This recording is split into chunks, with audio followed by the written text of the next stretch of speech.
It's time to wake up and let the weirdness begin. It's the KVJ Show to start your morning. Kevin is the host, and his skin pigment is whiter than Casper the Ghost. Virginia sounds like this. Nickname Vicious Beast, so don't get her pissed. It's Jason, talks like a spaz, and he'll have to talk about Bigfoot and stats. So get ready, here we go. You're listening to 97.9 with the KVJ Show. Yeah, hello, and welcome to the KVJ Show. Look out, y'all. It is April Fool's Day, April 1st, new month. And as we found out yesterday, it also could be full moon or a full moon. I just took a picture of it. It kind of looked full. Okay. But feels full. Then again, I was trying to drive, so it's not a great photo. Okay, so driving and taking photos at the same time. I hate that. I have a horrible picture of a hen, and it looks like just a blur. And I should mention it's a 2-lane road, and I was on a bridge. Yeah, okay. Yeah. All right. So not really setting great examples. Yeah. I mean, I'm all about that safety life. The moon's a tough one to capture. It is. It is very tricky, and sometimes you can get a good picture of it, and sometimes you can't. It's like a fickle girl. Okay, so maybe it's toughest to photograph it while you're driving on a bridge. I get it's that. 2 lanes. Yeah, that's it's a challenge. part. First thing in the morning. Yeah. Okay. Just woke up. Yeah. Okay. All right. So that one may not play out, but from your naked eye looking at it, you think that it could be considered as an absolute full moon then? It looked full to me, but maybe like tomorrow. It does that moon residual kind of thing. It's about 2 days of the full moon. Right. Okay. All right. Well, you just got to check it with your daughter and see what kind of day she has. And that's how you know if it's truly a full moon or not, because your daughter is what we call around here full moon sensitive. Apparently, you believe that she is radically affected by the astrological signs that are happening. If we got a full moon, she just has a disastrous day. Well, that's who I was taking the terrible picture for. Just so it's the first thing she sees when she wakes up. Okay, there's a full moon. Before I even get out of bed, let me just check myself. Also, too, we've got the numbers and the stats to back this up. I mean, we've got mailboxes hit. There's a lot of things that we've got on record during a full moon. That was during a full moon that she hit that mailbox? Oh, definitely. Okay. So, I mean, the proof is there. We did the pie chart, Kevin. Oh, you did? Okay, you broke it down. All the terrible things that have happened to your daughter have always happened during a full moon. 9 out of 10 terrible things happen during a full moon. Oh, wow. Okay. Maybe more. I've known a few people who chart things during full moons. They're a little off. What are you saying? Just saying, dog. I mean, I am self-aware. I know I'm a little off. You do? I do. You come to that realization. I see it. I feel it. I think menopause has made it worse. I'm more squirrely. I'm more anxious. I'm more paranoid. I'm more combative. Does that have to do with the moons or just other issues? I think it's hormones combined with the moon. Yeah, she's got what they call moonopause. Moonopause. Yeah, okay. Oh my gosh, can I use that? It's yours. Take it. Yeah. I'm going to put that on a shirt. Okay. Nobody will know what it means. It's okay. Just like all my jokes, they don't all land. Well, today is April Fool's Day. Now, exactly what is this day all about? Now, I don't think anybody really necessarily knows how we came to April Fool's Day or why we do it. Some people tell you that it sprang from a late March festival known as Hilaria. You ever hear of her? Hilaria Baldwin? Uh-huh. Yeah, Latin She's for a joyful. Fool. Yeah. She tried to fool us that she was Hispanic. Right. Yeah, that's her joke. She thinks How we're the you fools. say cucumber? Yeah. You just said it. Others are going to tell you that April Fool's Day is just all inspired by some Egyptian legend. They say it goes back that far. And others say it was inspired by the vernal equinox, or the first day of spring in the northern hemisphere, when Mother Nature would fool people with changing and the unpredictable weather. And we don't have that level of unpredictability, but if you go to the Midwest and other places, it can get wacky.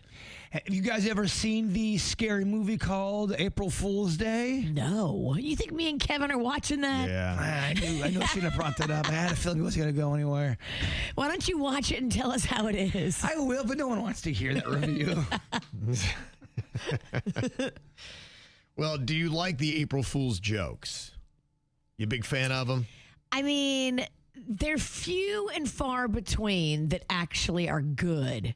Okay. If it's good, I like it. If it's stupid, I'm like, The one that's the wackiest is when you're going on social media and someone's acting like they're pregnant and they're not pregnant, and then a big fight ensues because someone's trying to get pregnant. They think it's an insensitive joke. It's a fight. I struggle with fertility issues, Maud. It's not believable, funny, and then it leads to a fight. Yeah. They say if you want to do them, you got to kind of abide by what they say are the unofficial rules of April Fool's Day, which include jokes should end by noon. So hit them up early in the morning and then call it good. Don't let it keep bleeding into the next day. Yeah, that is one of the biggest things. They say that a successful prank should be followed by the reveal, marking the end and clarifying that the situation was a joke. So if you kind of keep it going on forever, it's just you're kind of being a jerk. Okay, so if you fake your death, let people know by noon. It's That's just it, a joke. Yeah. Mm-hmm. Man, if you really die on April 1st, though, no one's going to believe you. It's tough. Yeah, that's the kind of stuff today. That's why I hate today, because on social media, you can't believe any story you read. Just get ready. So brace yourself. If you're a guy like Kevin who has to read the news, today's tricky. It's already tricky enough because you don't know what's AI. Right. And now today, you've got to double, triple, quadruple check every single story, just increasing the amount of work you got to do. KVJ, next year, take April 1st as a vacation day. Yeah. Well, they say that what you need to do is you need to follow a couple of rules here. You also need to play pranks on people you know well, friends, family, close coworkers, people that you know is going to appreciate the humor. If you got somebody that's kind of humorless, don't try to drive it home by being like, yeah, you should have gotten a joke. It's April Fool's, man. You're so humorless and lame. It just probably is going to turn into a fight. It's not going to go anywhere. Yeah, you're such a dud. All I did was pull out a gun in a parking lot and act like you were going to die, man. You're Right, not I know. laughing at that? Yeah, you don't get the humor. And I didn't film it. That wasn't even April Fool's. No, it wasn't. It's just Tuesday. That's how you get them. Yeah, that's how you get them. That was a famous Virginia prank that was not filmed. Yeah, It was before we had camera phones. Yeah. I had a flip phone. yeah. I was just kind of like, well, why do we do that? I don't know. It's funny. Okay. So what do you think about these? Because they say that you should make sure that it is harmless jokes. So would you say these are April Fool's Day fair or foul? What if you send a joke text to family that you have terminal cancer when you do not? No. Oh, that's foul. Terrible. That's terrible. Yeah, let's not do that one. What if you give somebody a caramel-covered apple that's secretly an onion and have them eat it in a contest? That's great. Oh, don't forget, it's live, it's public, and it's humiliating. Okay. Is that fair or foul? I love that one. That one's pretty fair. That one's fair. Even though it happened to me, I can't change that. It was too good. It was so funny. What if you tell somebody that their beloved pet is missing? No, I don't like that crap. no. I Probably don't- ran out into traffic. I don't like that either. Okay. All right. No. That one's foul. In fact, I don't think we're talking after that one. That one's too mean because people think about their pet like their kid. Absolutely, And yeah. now you think you have a dead baby? Like, that's terrible. Okay. Don't do that one. Call me old-fashioned, but I kind of like a punchline and a laughing moment after a Should joke or be. a prank. Should be. Now, what if you took an inflated balloon and put it in an ice cream cake and you then encouraged the victim with a knife to try to cut the balloon part first and it blew up in their face? I think it's fair. Okay. Again, it happened to me. I can't change that. That was awesome. I loved it. It's hard to ice a balloon, but we did it. I just love when Denny's is the prankster because it's so calm. He's like, no, man, I think you probably ought to cut this part right here. It's got magic shell all over it. A man does crazy things when a man's hungry. I hear ya. And it looks so good. It was a balloon covered in magic shell. It looks so delicious. Don't worry, I had some after. What if you pretend that you got fired from work for something salacious? Fair or foul? You come home, you tell your wife, be like, sorry, we got no more money. I was having an affair with my secretary. Oh, gosh, no. Don't Okay. do that. Okay. Why would you do that? Yeah, I don't know. Your wife is going to stab you. You're better off saying I got fired and I was smoking meth. That's better than I was cheating. that I was cheating. Yeah. Okay. All right. Well, there's a couple examples of what does fly and what doesn't fly today. So, hopefully you get it. So Thank you. play the appropriate jokes here today. Well, I am really strongly hoping that this is not some kind of April Fool's Day prank. Virginia, you say you brought in some of Miss Patty's Easter pie. So my neighbor, Miss Patty, she makes a legendary Easter pie. Okay. Everybody in the neighborhood knows about it. It's so good that last year, Miss Patty made me one. She made the neighbors down the street one. She made one for Uncle Jerry. And then she made one for Uncle Jerry's mom. Whoa. And okay. Uncle Jerry was supposed to deliver it to his mom. Mm-hmm. The pie was so good. He ate his and his mom's. His mom never got her Easter pie. Oh, whoa. And trust me, when Miss Patty came over yesterday to talk about it, she was upset that Jerry's mom never got the Easter pie. Oh, yeah. Still holding on to that, huh? You're kind of, keeping it going by talking about it publicly. Yeah. Keeping the wounds fresh. There's definitely fresh wounds because, not only did Uncle Jerry eat both Miss Patty's pies, he also kept the chocolates that his mother gave him to give Miss Patty. Oh, no. It just all stops with him, huh? Scandal in the neighborhood. Yeah. And the block was aflutter with talk yesterday about Miss Patty's Easter pie. Look, that happened to me one time where someone got subs and they ate half of my sub. And if you're a growing boy and you only get 6 inches when you want 12, it's devastating. And imagine you only got that sub once a year. Yeah, exactly. Miss Patty's Easter pie is only at Easter. It was because it was a La Spada sub, which is not around my area, and they ate half of my La Spada sub, and I'm still holding on to that. You do. That was 15 years ago. I get it. So what exactly is in this Easter pie that makes it so miraculous? It's like an egg souffle. It's got delicious, yummy seasonings and vegetables in it, and it cooks kind of like a quiche. Round like a pie and so delicious. She seasons it perfectly. Everybody in the neighborhood, this is our favorite thing about Easter, Miss Patty's Easter pie. And you want an honest critique? I do. What happens if Kevin hated it? He's like, "Oh my gosh, this is terrible." Would you feel bad? I would be sad because I love this. Yeah, I mean, she really has built it up. It's Miss Patty's only one Easter verdict pie now, is right? good. That would really backfire. It would suck. No, we're gonna love it. It's meh. All right, it's pie. It's pie-ish. The kids say meh. I think it's going to change your life. All right. Oh, whoa. I mean, when you come in here with something like that, it's life-changing pie. But you're going to have to wait till tomorrow because I forgot it at home. Wait a minute, you're pie edging us? No. Jeez. I left it in the fridge. I had all my stuff in the fridge and my water. You see, I don't even have my water. That's so disappointing. All that built up, at least when I forget my food or stuff, I say right off the bat, I don't try to get us all left us hanging. No, I wanted to edge you because this pie is that good. When you have it tomorrow, you're going to be like, oh my gosh. It's got to be so incredibly good now to get above a meh. Because I have an attitude towards this pie I do. now. I'm like, yeah, whatever. Don't take it out on the pie. It's too late. It's too late. Be mad at me. You can't help it. You're living in the real world. Me and Kevin are taking out your forgetfulness out on Miss Patty's pie. Don't be mad at Miss Patty's pie, please. Sorry, Patty. She don't deserve this. Well, neither do me and Kevin. I was going to say, I don't feel like I deserve it. I came in here while I was all ready for pie. I mean, it's rare. I got myself all ready for pie. I'm not hardly ever ready for And pie. as I was going to sleep and I hit send to let you know that I had Miss Patty's pie, I was like, man, Virginia, do not forget Miss Patty's pie in the morning. Don't forget it because it's in the fridge. Sure enough, I didn't go in the fridge. I totally forgot it. That's like us going to a restaurant, and then the server comes up, tells us all the specials, tells us what's going on. They go, but by the way, you guys have to come back tomorrow because the kitchen's closed. You know what? Right. Yeah, I guess you got nothing? No, I got nothing. No. I'm so sorry. But tomorrow you might have something. Well, maybe this is the best way to determine if people should be on the road or not. Now, it's of a certain age. And based on what we've heard, it probably should be for professional golfers as well.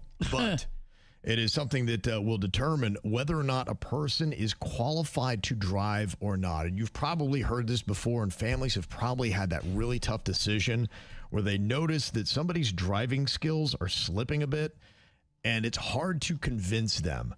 I remember my grandmother did not have any mirrors anywhere on her car because she'd removed all of them by hitting poles things and things like that. And She just didn't see that as a good sign that she was starting to lose her edge on the roads. And it was a tough fight to try to convince her that she should not be driving any longer. And she continued to do it. We'd hide keys and all that stuff. And she would still find them, sniff them out, and get right back in that car. My mom's doctor told her, you can't drive anymore. Your reaction time is too slow. No more driving for you. So what did she do? Yeah. She drove to the Nissan dealership in her town because she decided that it was time to test drive a few cars. So she went the opposite direction. She went the opposite direction. You're not going to tell me nothing. I'm going for a test drive in a bunch of cars. I honestly get why someone would be that way. That's someone's trying to tell you you don't have that freedom no more. That's got to be a tough blow mentally. I wish somebody would take it away from me.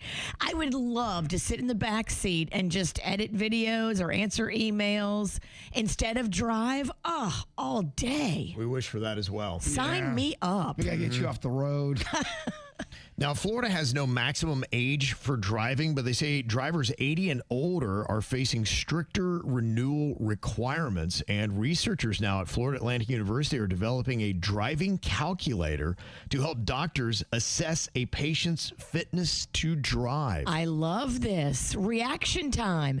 This is why my mom's doctor said you shouldn't be doing it. You're not fitness. To me, I think it is fair that, once you get past a certain age threshold, that you should have a different kind of test. We don't want people that are impaired. And unfortunately, ailing and being older and slower reaction time, it's a lot like being impaired.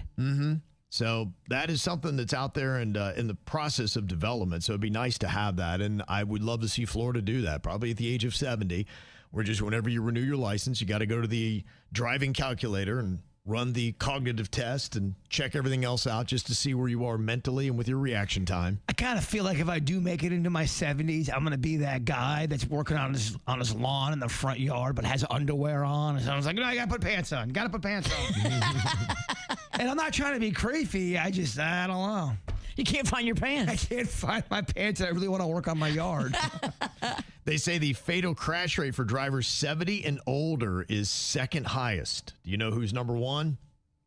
Teens. Yep. Yeah. Yep. Speed kills. Well, the experience, too. I remember when I first started driving, I dodged a lot of bullets. That's when you go fast, when you're young. You just do stupid things. I did the same thing. Thank God I'm alive. Yeah. No, you are, I think. No, yeah, you're. I'm barely hanging on. No, now. you're not. You're alive. That's not convincing. You have a lot of energy. Now, Florida does allow citizens to anonymously report potentially unsafe drivers, which can lead to a state-ordered medical review. Oh, that's interesting. So if you see something and you say something, they can reach out to the elderly person and say, it's time for you to go in for a check. Yes. Now, can you do it and your name's not attached to it? It's anonymous? Yeah, that's what they're saying. Now, I don't know how often they respond to those, but yeah, it would be interesting to see. And is it only for people over the age of 70? Can you say that about anybody? Because I know some people that are 30 that feel like they're slipping. And there's different. I know some people on Jupiter Island that would have loved to have turned in Tiger Woods for impairment before that happened. And there's different kind of 70s out there. I've got some relatives that are 70-something, and I feel like they're in their 90s. And then other ones that are in their 70s, they could outrun anybody in my family. You are right about that. It is crazy how aging affects different people differently. Well, what do you think about states and their slogans? Florida seems to be great. In fact, it's great for marketing, calling us the Sunshine State. How effective has that been in getting travel and tourism here into this state? Come on down. It's beautiful here. It's vacation-y. Yes, it is. Absolutely. So I'm going to see how well you guys know other states by their slogan. Does it imprint as well as the Sunshine State does onto Florida? You should clean my clocks, Nikki, because you've been all around this hemisphere. I should, but I also don't pay attention, and I'm usually drunk, so you got a shot. It's tough, yes. Well, I'll have you write down your answers here. I only go to states that party hard. Okay. All right, well, I got a few in here that are not party states. Uh-oh.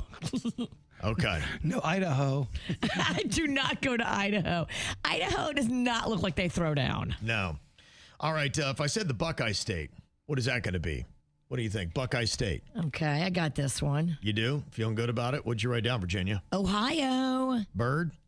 I put Ohio. We're nuts. There you go. That's it. They are nuts. You taught us this. Did I get it? You did both. You We're said nuts? Ohio, right? No, it's not we're nuts. It's Ohio. Yeah, that's what I meant.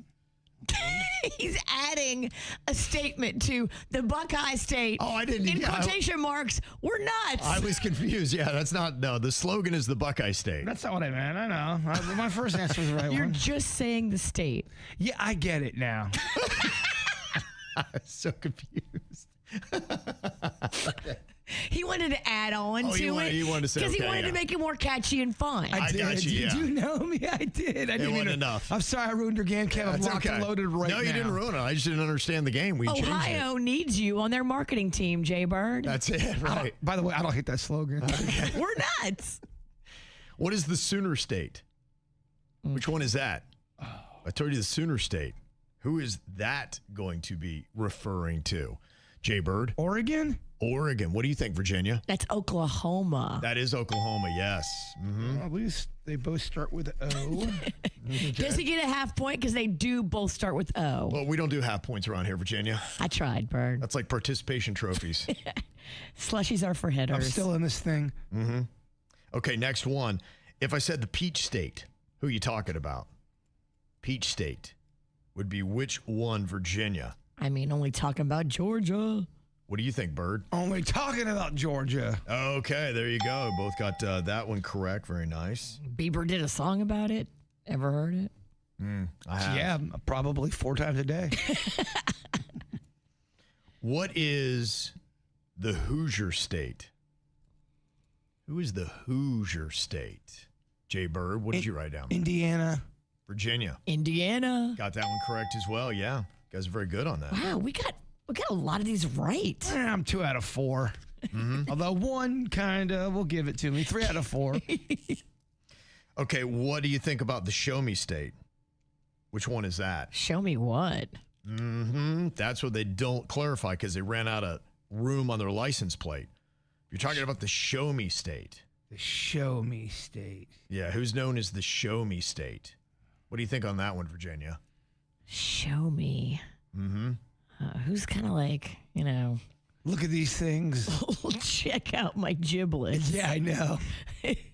Is it Minnesota? Okay, what do you think, Bird? I put Nevada. It is Missouri. Missouri. Missouri is the Show Me State. Damn it. It Yeah. starts with an M. Do I get a half a point? Not at all, no. Damn it. Nope. Okay, who would be the Garden State? We say the Garden State. What state am I talking about there, Jay Bird? That's New Jersey. What do you think, Virginia? I agree. New Jersey. Okay, you're back again. Got one there. Very nice. Okay, what if I said the Volunteer State? What are you going to go with? Oh, gosh. Volunteer State is who? Okay. Volunteer State. Now, what state is that going to be? Don't blow it. Don't help me clean that clock. Okay. All right, Jaber, what do you think? It's not this, but I put Montana. Okay. Virginia? It's Tennessee. It is Tennessee, yep. You got that one right. Okay. What about this one? Let's go with the Badger State. Who is the Badger State? You go there and all they do is badger you. It's terrible. Terrible for travel and tourism. The Badger State would be whom, Virginia? Oregon? She's going Oregon on that. What do you think, Bird? West Virginia. West Virginia, Mountain Mama. That is incorrect. It's the Badger State of Wisconsin. Yes. Okay. And let me try one more here. What is the Beaver State? Oh, man. What is the Beaver State? Okay. What do you think, Virginia? I'm going to say Oregon. If I keep saying Oregon, maybe it'll be right. Eventually, it's got to be I mean, right. Yeah, if we're doing all of them. What do you think, Jay Bird? Oh, they're talking about Vermont. Only talking about Vermont. One of you is correct. Virginia, the beaver state of Oregon, the Oregon Beavers. Nah, I hate this game. It was hard. That Oregon was the Ducks. I'm so confused. Yeah, I thought Oregon was the Ducks. Oregon State is the. Yeah, I was in Oregon. I just saw so many ducks. They got ducks and beavers. In fact, they have sometimes ducks riding beavers. Oh, now that's a video. Oh, now that's awesome. It's crazy stuff, yeah. A little soda trivia here for you, Virginia. Have you ever seen that sometimes you'll see that there is a yellow cap on the 2-liter Coke bottles in stores? Have you ever noticed that? Sometimes, a lot of times, it's red or maybe black, but then every now and then it'll be yellow. Yes, Okay. Do you know why? I do. Why is that? I think it's kosher. Whoa, it's the real sugar. It's the week of Passover, bruh. Bruh, color me impressed. Very impressive little piece of info here for Passover. Yeah, here's a dude on the very reliable TikTok explaining it. So during Passover, Coca-Cola comes out with a yellow cap version, which uses real cane sugar. And they do this because Jewish kosher people, they can't have corn. So Coca-Cola, during this special time, they make a yellow cap version, which uses the real cane sugar, the stuff that they have in the delicious Mexican Cokes. But it's the same price as the red cap version, and it's usually right next to it on the shelves. So if you're gonna buy Coca-Cola ever, now's the time to do so. Just make sure you look out for the yellow cap. That's the good stuff. That's the stuff with the real cane sugar. Okay. Wow, I'm very proud of you. Do you want breakfast? You want some sloppy eggs or something? It's on the bird. You're very sweet. Although your offer of sloppy eggs sounds appetizing. I thought you liked sloppy eggs. I do like sloppy see? eggs. Look at her over here. I like any egg. On fire today. Now, what do you think about this, Jay Bird? Is this fact or fiction? Soda is better in a can. I do not think so. You don't? Okay. I love it in a glass bottle when it's super cold with crushed ice from a concession stand. Oh, The glass bottle, though, doesn't that mean it's like a Mexican Coke and then it's like double the price? I don't know if it's always Mexican Coke. I think there's some regular sodas you can get in a bottle. Something about the bottle just makes it feel like it's so super cold. It and maybe does. it's all psycho in my head, psychosomatic. It feels fancier. Yeah, and the thing about the can, if you're not drinking it with ice, that can gets real warm real quick. Okay. Dr. Pepper being the worst offender, tastes great the first 3 seconds out of the fridge. It turns into thick medicine like a triaminic. He could talk on this for like 10 minutes, so you got to cut him off. Okay. I could do a bread talk. Oh, you could. Okay. Yeah, I could. About soda? Oh my gosh, I could go 30 minutes deep Okay. and act like I know what I'm talking about. Even do that hand movement. where And you- furthermore, Yeah. use the word furthermore a lot. Yeah, absolutely. So if you had to rank the best places to get your soda, what order would you put them in? You got soda fountain, you've got glass bottle, you have got can, and then you've got plastic bottle, like a 2-liter. My least favorite's probably plastic bottle. The thing about concession stand, I love it, number one, but not all concession stand, they're not all clean, and sometimes they have a dirty line. And How clean is your gun? if it's a clean gun, hands down, concession stand, Coca-Cola with crushed ice from a concession stand. I can't even talk. I'm getting so. Yeah, that's the best, but it's not as consistent as your glass bottle. Okay. All right. What about you, Virginia? Do you notice? I What is do. the best? I think the concession stand with the crushed ice is the best for me. Okay. And if it has a little rum in it, it's better. Okay, yes. Coke goes great with rum. Yes, sometimes though you'll go to a restaurant and you'll get a soda. You can taste a filthy line, and it really does. It messes up the entire soda experience. Same with beer. Yeah. You can have filthy beer lines, and it just doesn't taste fresh. My buddy will go around. He's in the beer world, and he'll test out beers at places What a that. great job. And he can tell within 2 or he's like, this is a dirty line. You got to change your line. Yeah, I've actually had that with beer before, where I went to a place and it was one of the first beers that I got in the morning because we would get there early for a brunch. Oh, I love a breakfast beer. I would normally, but it just tasted flat and off. And I remember it was when it was a Due South beer. And I went and I told my buddy Doug that worked there. And he said, yeah, you got to run the lines for a while. Not every place does because you got to clear it out. And they had lines depending upon how long they are. It'll sit in there and just kind of imagine if you just had soda or beer sitting out all night. It's really kind of the same effect. Where It's you've got in the line, just sitting. You got to get the air beneath it and all that kind of stuff. And so that does really affect how things taste out of a fountain. You got to have somebody who really knows how to do it. And they got to take pride in keeping it clean and then running it effectively. I also heard, too, if you're not getting your lines clean like that can breed roaches because it's leaking and it's not completely cleaned Makes out. sense. Yeah, they'd love the sugary part of it. I do not want a roach floater in my soda or my beer. No, Roach-A-Cola is not what I'm into. No. No, when you talk about delivery systems, in fact, right now, as I'm asking KVJ TV, glass bottles are winning. 47% say that is the best. It's elegante. And it's the most consistent.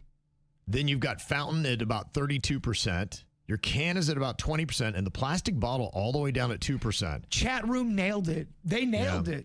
In fact, it's pretty much even proven that the plastic bottle is the worst way to go because those plastic bottles are slightly porous. So they're slowly losing carbonation over time, and that will mean a more flat soda. Whereas they've really come a long way when it comes to the technology in some of the cans. They line them now to keep from getting a metallic taste. Sometimes they can even make them cooler. I know they've really done that with beer. And then also, at least with beer, the light not being able to get in will affect the taste as well, make it actually even better.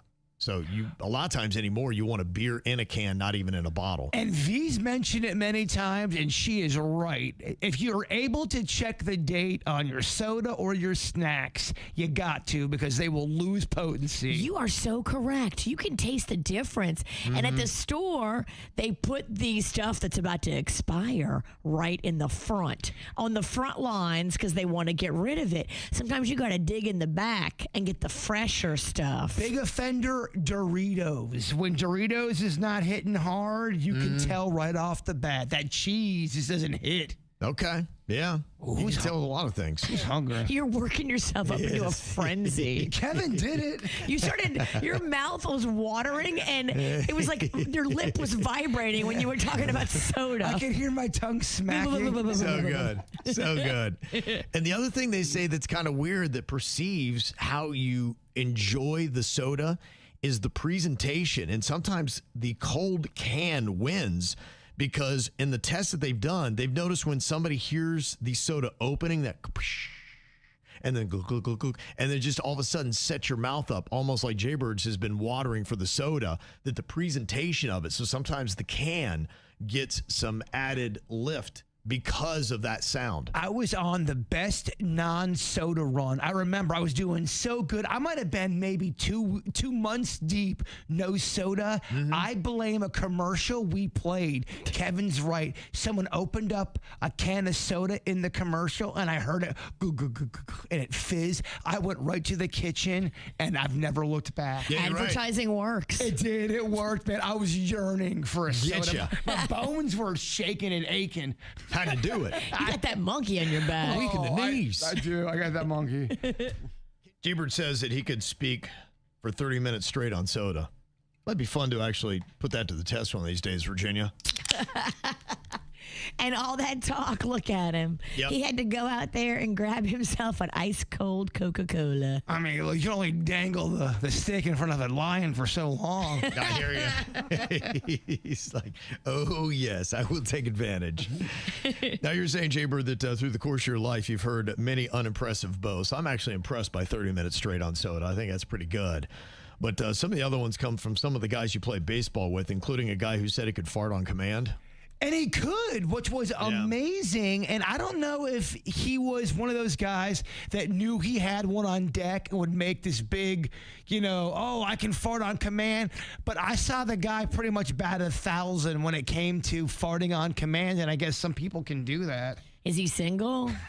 That's the next good question. What's funny is he got married kind of early. Because he knew he had to quickly scoop up the first one that said yes. He was one of them big, good old country boys, and he farted muscle. When you're gross, you can't be picky.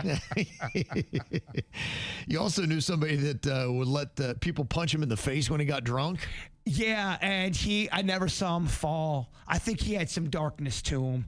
But yeah, he would get all hammered up, and his whole big flex was, nobody can knock me out. I can always stand on my feet, and people would try to knock him down. Men are weird. Yeah. By the way, that was not my crew, just to let you know. I hope not. No, it was not. Somebody else you knew was able to drive with their feet and very proud of it. They were good at driving with their feet. That was car? Yeah, that was their humble brag. I drove a boat with my feet, but not a car. Well, you're acting like there's judgment there. Well, meanwhile, I know, right? You're doing the same thing. I think a lot of people have driven a boat with their feet, but the car, you're just a maniac. I think a lot of people have tried driving with their feet. No. Okay. Have you ever tried that, Kevin, in a car? I'm not that flexible. I never have. I never have. The worst I ever did was eat spaghetti while I was driving. I realized I was not safe. Yeah. And I was young. Extra sauce, very hot, and meatballs. And you said you heard one person boasting about how they could knock down 4 packs of ciggies in one day. Congratulations. They could. I've never seen it with my eyes, but they did brag about that at one point they were able to smoke 4 packs of ciggies in it. And I looked it up. It's possible, but it's also not recommended. I mean, nowadays, just 4 ciggies isn't recommended. But it is possible. You can smoke 4 packs in a day. Somebody texted in, they said, I can absolutely talk 30 minutes straight on true crime and every current murder trial going on. I can see that. There's so much of it. There's no shortage of content. There's so many true crime podcasts now. Me and my dad were talking about that, how much content there is about that, and how many cases there are of younger female teachers getting in trouble by doing unspeakable things with young students. There's a new case every other day. It's crazy. Yeah, there are several this week. Every week there's many. In fact, there was one teacher got busted and still wouldn't leave the guy that she had seduced in high school. Damn, that's some Mary Kay Letourneau. That's exactly what it is. Remember, she married that guy. They had a baby. And it was a whole messed up situation. But there's no shortage of these cases. It's at an alarming rate. Yeah, it's just how many of them you've committed to memory and if you could really talk. Yeah, I'm thinking if I were forced to do a TED Talk for 30 minutes straight, what would be the subject I would pull out to try to go with? And it'd have to be like, okay, you're on now, and you get right on the stage and you go for 30 minutes. You could do radio easily. I think you could do broadcasting. You could do all kind of different subsets of what it takes to do a broadcast. You could go into social media. You could definitely do 30 minutes of that. Okay. Yeah, I don't know. It'd be an interesting challenge one of these days just to put us in front of a camera and then you pull out your topic and go. I've been taking notes on this for years, so I could totally get up and do it. Women who've tried to ruin my life. And then just all the details about how women go after other women in friendships, in business, in life. So that's not a TED Talk. That's just a public breakdown. That's just a rant. That's just a rant in front of a group of people, and then I think you have to go away for a while. Oh, I've written it all. I've journaled it all. That's your talent. I have to write it down. Oh, yeah. Just ripping on women. Yep. There you go. You should do that at one of those women events. Love to see that. It's the KVJ Dirt of the Day. It's the KVJ Dirt of the Day. Virginia, take it away. Because you know we need that Dirt of the Day. This Dirt of the Day is brought to you by my favorite closet people, closetsbydesign.com. Well, I don't know if you saw it yesterday, but Tiger Woods had some movements. He pled not guilty in his driving under the influence charge. And then he put out a statement saying he was going to take a little break from golf and everything. And he was hoping that everybody would respect his privacy during this time. I think his privacy is actually what put him in this scenario. He doesn't want anybody around him seeing anything that he's ever up to, is what we have heard off the record. And that's why he doesn't hire a driver. He doesn't hire anybody to accompany him because he wants that privacy. And that privacy, I think, is the reason why he is in this position. If he would have just had a driver, they wouldn't have had all this drama. I think he's his own downfall with it. This is his second DUI arrest since 2017. He did refuse that urine test, but he passed the breath test, and they did find 2 pain pills in his pocket. So he admitted to officers that he had taken pain pills earlier in the day on the scene, and the officers said he was sweating profusely even though he was sitting in the back seat of an air-conditioned car. You're not allowed to take pain pills and drive. No, you're not.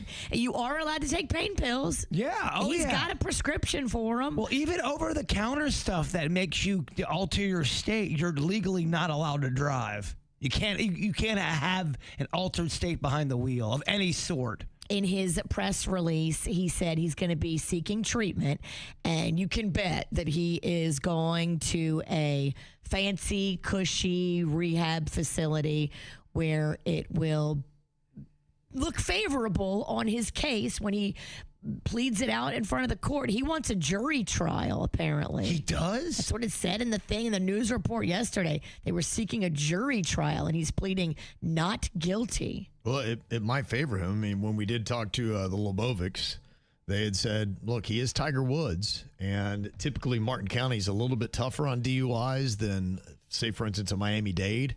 But when you have that Tiger celebrity factor, having people in that community who look up to him and are like, we're glad he lives here, he may get a more favorable ruling, and they may be very sympathetic because he can just play off the pain thing, and maybe I wasn't handling it right.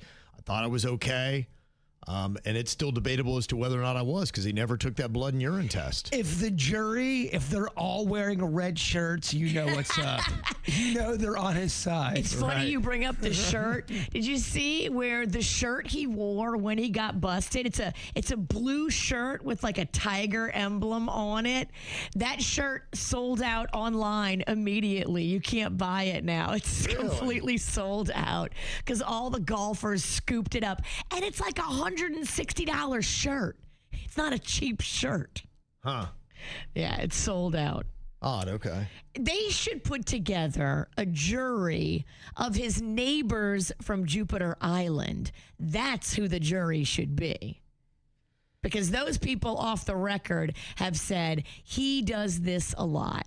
He has driven before intoxicated, and they have seen it. That's who the jury of his peers should be, his actual neighbors on Jupiter Island. Yeah, but are they going to want to sit through a jury trial? No, they are not. Exactly. Because they're very important people. Yeah. It looks like Kim Kardashian and Kris Jenner just lost a little legal bid. They were trying to keep their whole thing out of the public eye, but an LA judge denied their request to seal documents tied to a secret 2023 settlement over the infamous sex tape.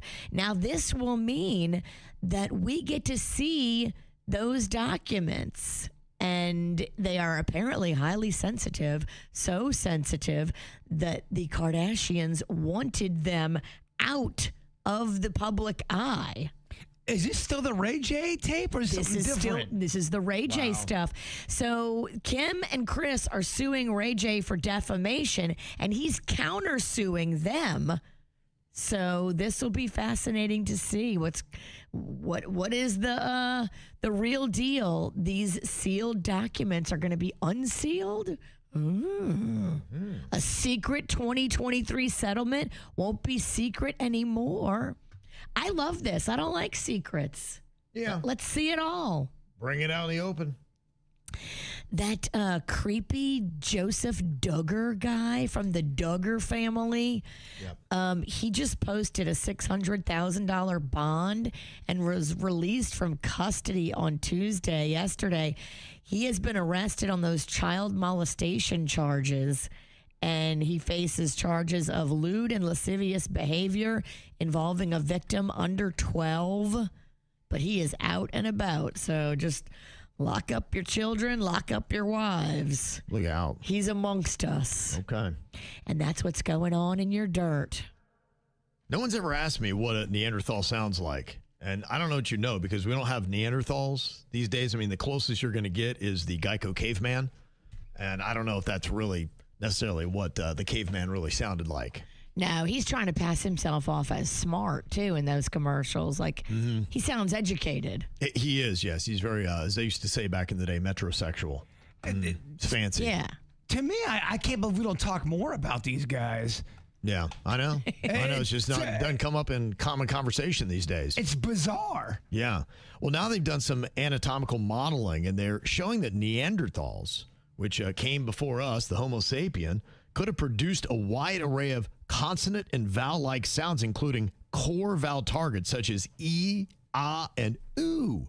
In other words, they had the physical capacity for speech, though their voices may have sounded flatter or more nasal than a modern human's voice.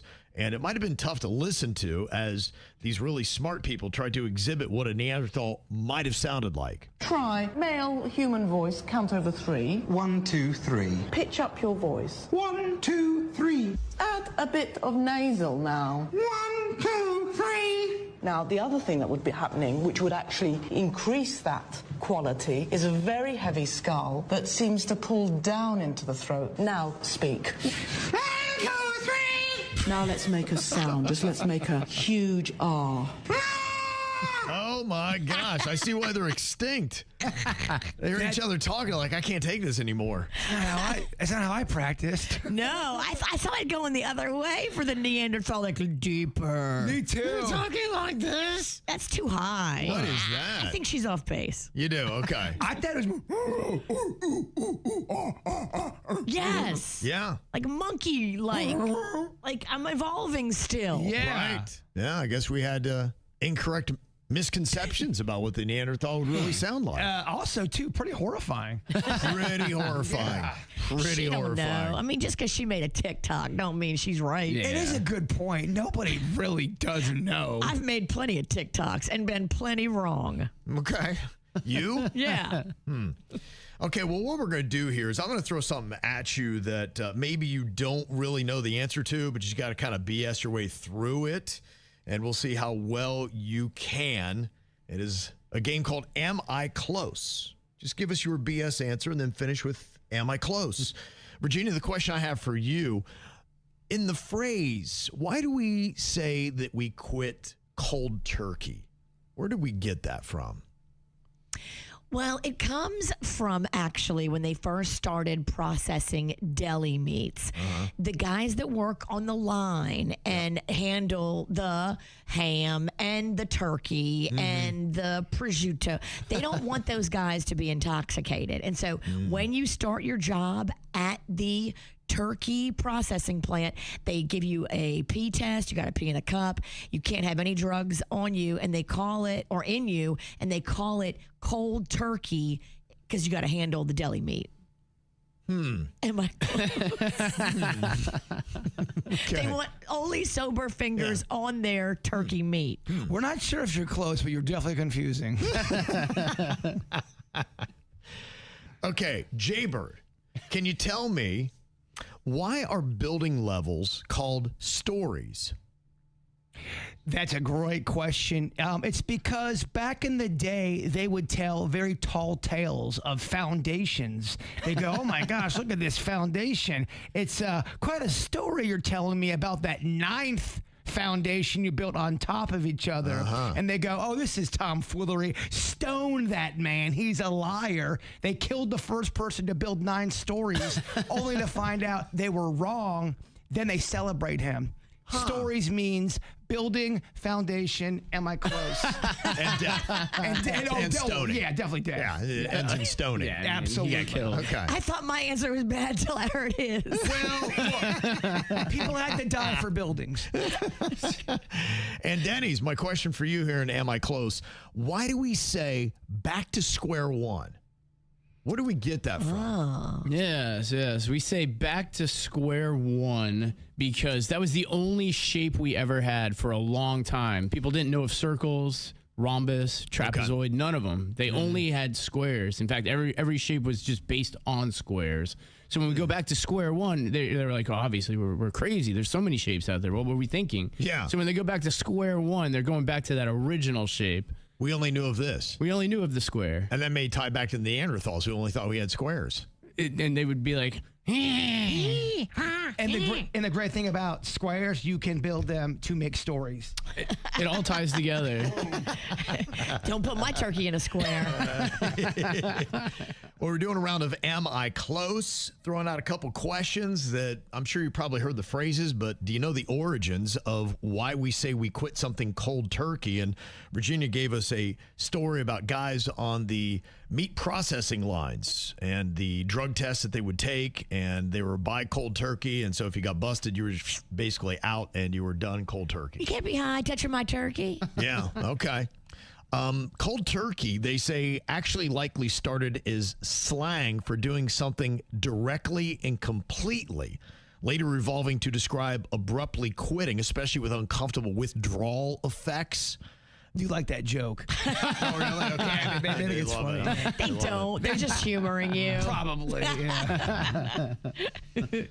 So Virginia, not really necessarily on the mark, but it did, possibly have to do with drugs, quitting, and what that was like. Look, the effort was there. It was, yeah. Mm-hmm. We asked Jaybird about why are building levels called stories? And you were talking about building on a base, one after the other, and putting stories together, and somehow people wound up getting stoned at the end. A foundation. Well, it was a And I foundation. don't mean like high. Yeah, it was a foundation, obviously, a story, being a tall tale, if you shall. Okay. And all that. They say the word story used to describe a building's levels, most likely coming from the word Latin's historia.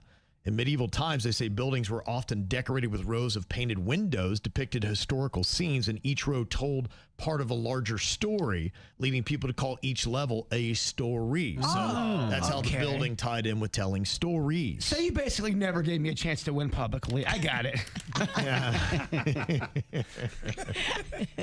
And Denny's, we said, why do we use the phrase back to square one? And he was basically saying that we didn't know the names of any other shapes. We just knew of the square. And so whenever you had to start all over again, you went back to the only shape that you really knew. Square one, triangle two. Yeah. It's a fine answer. They say that... He's a financer? It was a fine answer. Oh, fine. I thought it now it involved money. I was like, what? It's a great career field. Never said I was a great orator. They say the phrase likely comes from games where progress can be erased and you've got to start all over again. They say back in 1927, there was a radio broadcast on the BBC, and the field was divided into a grid, and square one marked the defensive starting area where play would reset after a failed attack. So they'd say, oh, you got to start back at square one, which is how they blocked off the field. So likely a soccer broadcast in 1927 started back to square one. So Denny's was kind of right. No. I think I was the closest. No one likes a bragger, Denny's. All right, always educational here on the KVJ show. Okay, what are your random strong opinions? I know we've all got them. This is just where you share them. 877-979-WRMF. Just got this text that rolled in. What do you think about this? They say having people show up early at airports for supposed TSA delays are a strategy to get people to spend more money shopping on food and drink while waiting for that flight that they could have caught if they showed up 90 minutes early, not 3 hours. Works on me. Low budget Fridays in Atlanta got my money, and it was not good and it was not cheap. Yeah, but you were on a layover. Yeah. That's different. All right, whatever. Still, that was burned. You were just talking this week, Virginia, about how you like to show up early and go get a drink and I maybe do a little bit of do. shopping. So this really kind of speaks to you. Do you feel like all this stuff is just unnecessary and there's a big reason to get you in there and start taking advantage? And every single airport seems to be adding more and more stores, where a lot of these airports anymore look like a mall. I couldn't believe the Atlanta airport. It reminded me of a mall, and I don't think we hit the whole area either. It's been that for a minute, though. The Atlanta airport is huge. It is, yeah. And, I mean, they have to do something with the space. You've got a lot of space in there and a lot of people in there. You got to feed them, and you got to keep them entertained. They had some guy playing jazz in the middle of the food court. I'm like, Oh, I love that. I loved it too. Based on which airport you use, I think you either are in the know or not in the know about how the TSA wait lines were different. So smaller airports didn't have the drama that the big ones did. The big ones in your big cities had bigger drama and you had bigger problems. But these are already the airports that are always an issue with TSA. It just became compounded. But you notice the ones that had more things to do and more places to spend money are the ones that had the longer lines and the bigger waits. Yeah, I noticed your the airport by where you live in Ohio, not as jumping as some of the other airports I've been to. No. Yeah, some of them anymore, they are like a mall. I think it's just about size of the airport. I I don't think think there's some kind of conspiracy You're not buying to it. get you to buy more gummy bears. I don't think that's it. What about this random strong opinion? It says, we've all just foolishly accepted the switch from, quote, pay or watch advertisements to now pay and also watch advertisements. That is weird how that did happen. Remember, you were paying for YouTube or Netflix and you'd be like, oh yeah, I'm going to go to this level and then I don't have to deal with any of the commercials. And all of a sudden you were paying and then you still got commercials. You're like, what the heck, man? And people are being sneaky now, too. When you think you're not getting commercials, you'll be watching your podcast. They bake them in now. You'll have a 2-minute commercial within the podcast, and they trick you that way. Because how they get ya. they're doing the commercial themselves in as content. You're like, oh man, I don't want to hear about your growth pills down there, if you know what I mean. I don't even have it down there. It's not growing. Mine's definitely not growing. Oh, man. Wow, that's rough.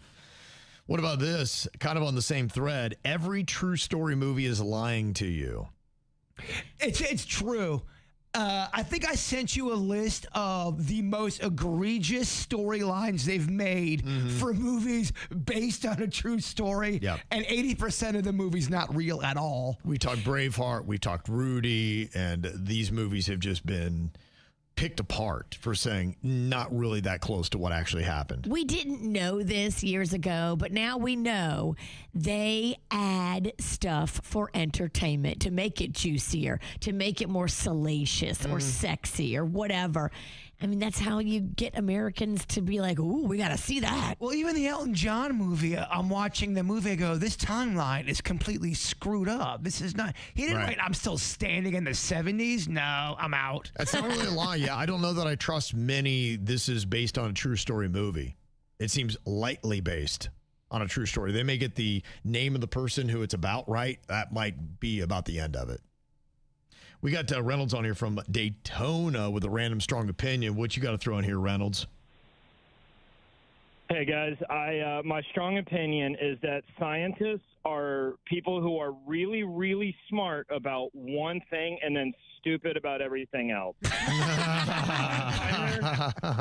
you saw Oppenheimer, they're building an atomic bomb the whole time. Nobody is confused on that fact. Everybody knows the goal is we're building an atomic bomb. And then the government's like, great, we're going to use this. It's like, wait, what? No, you can't do that. It was like, you built a bomb. Did you think we weren't going to use this? Or Jurassic Park, you spent so long wondering whether or not you could. You never stopped to think whether or not you should. So my strong opinion is that scientists are really, really smart. Not going to take that away from them. They're really smart about one thing. Yeah. And then stupid about everything else. That is pretty funny. I that would be something I'd actually love to put to the test. Wouldn't it be great to just walk some scientists in here and just give them a broad swath of different categories?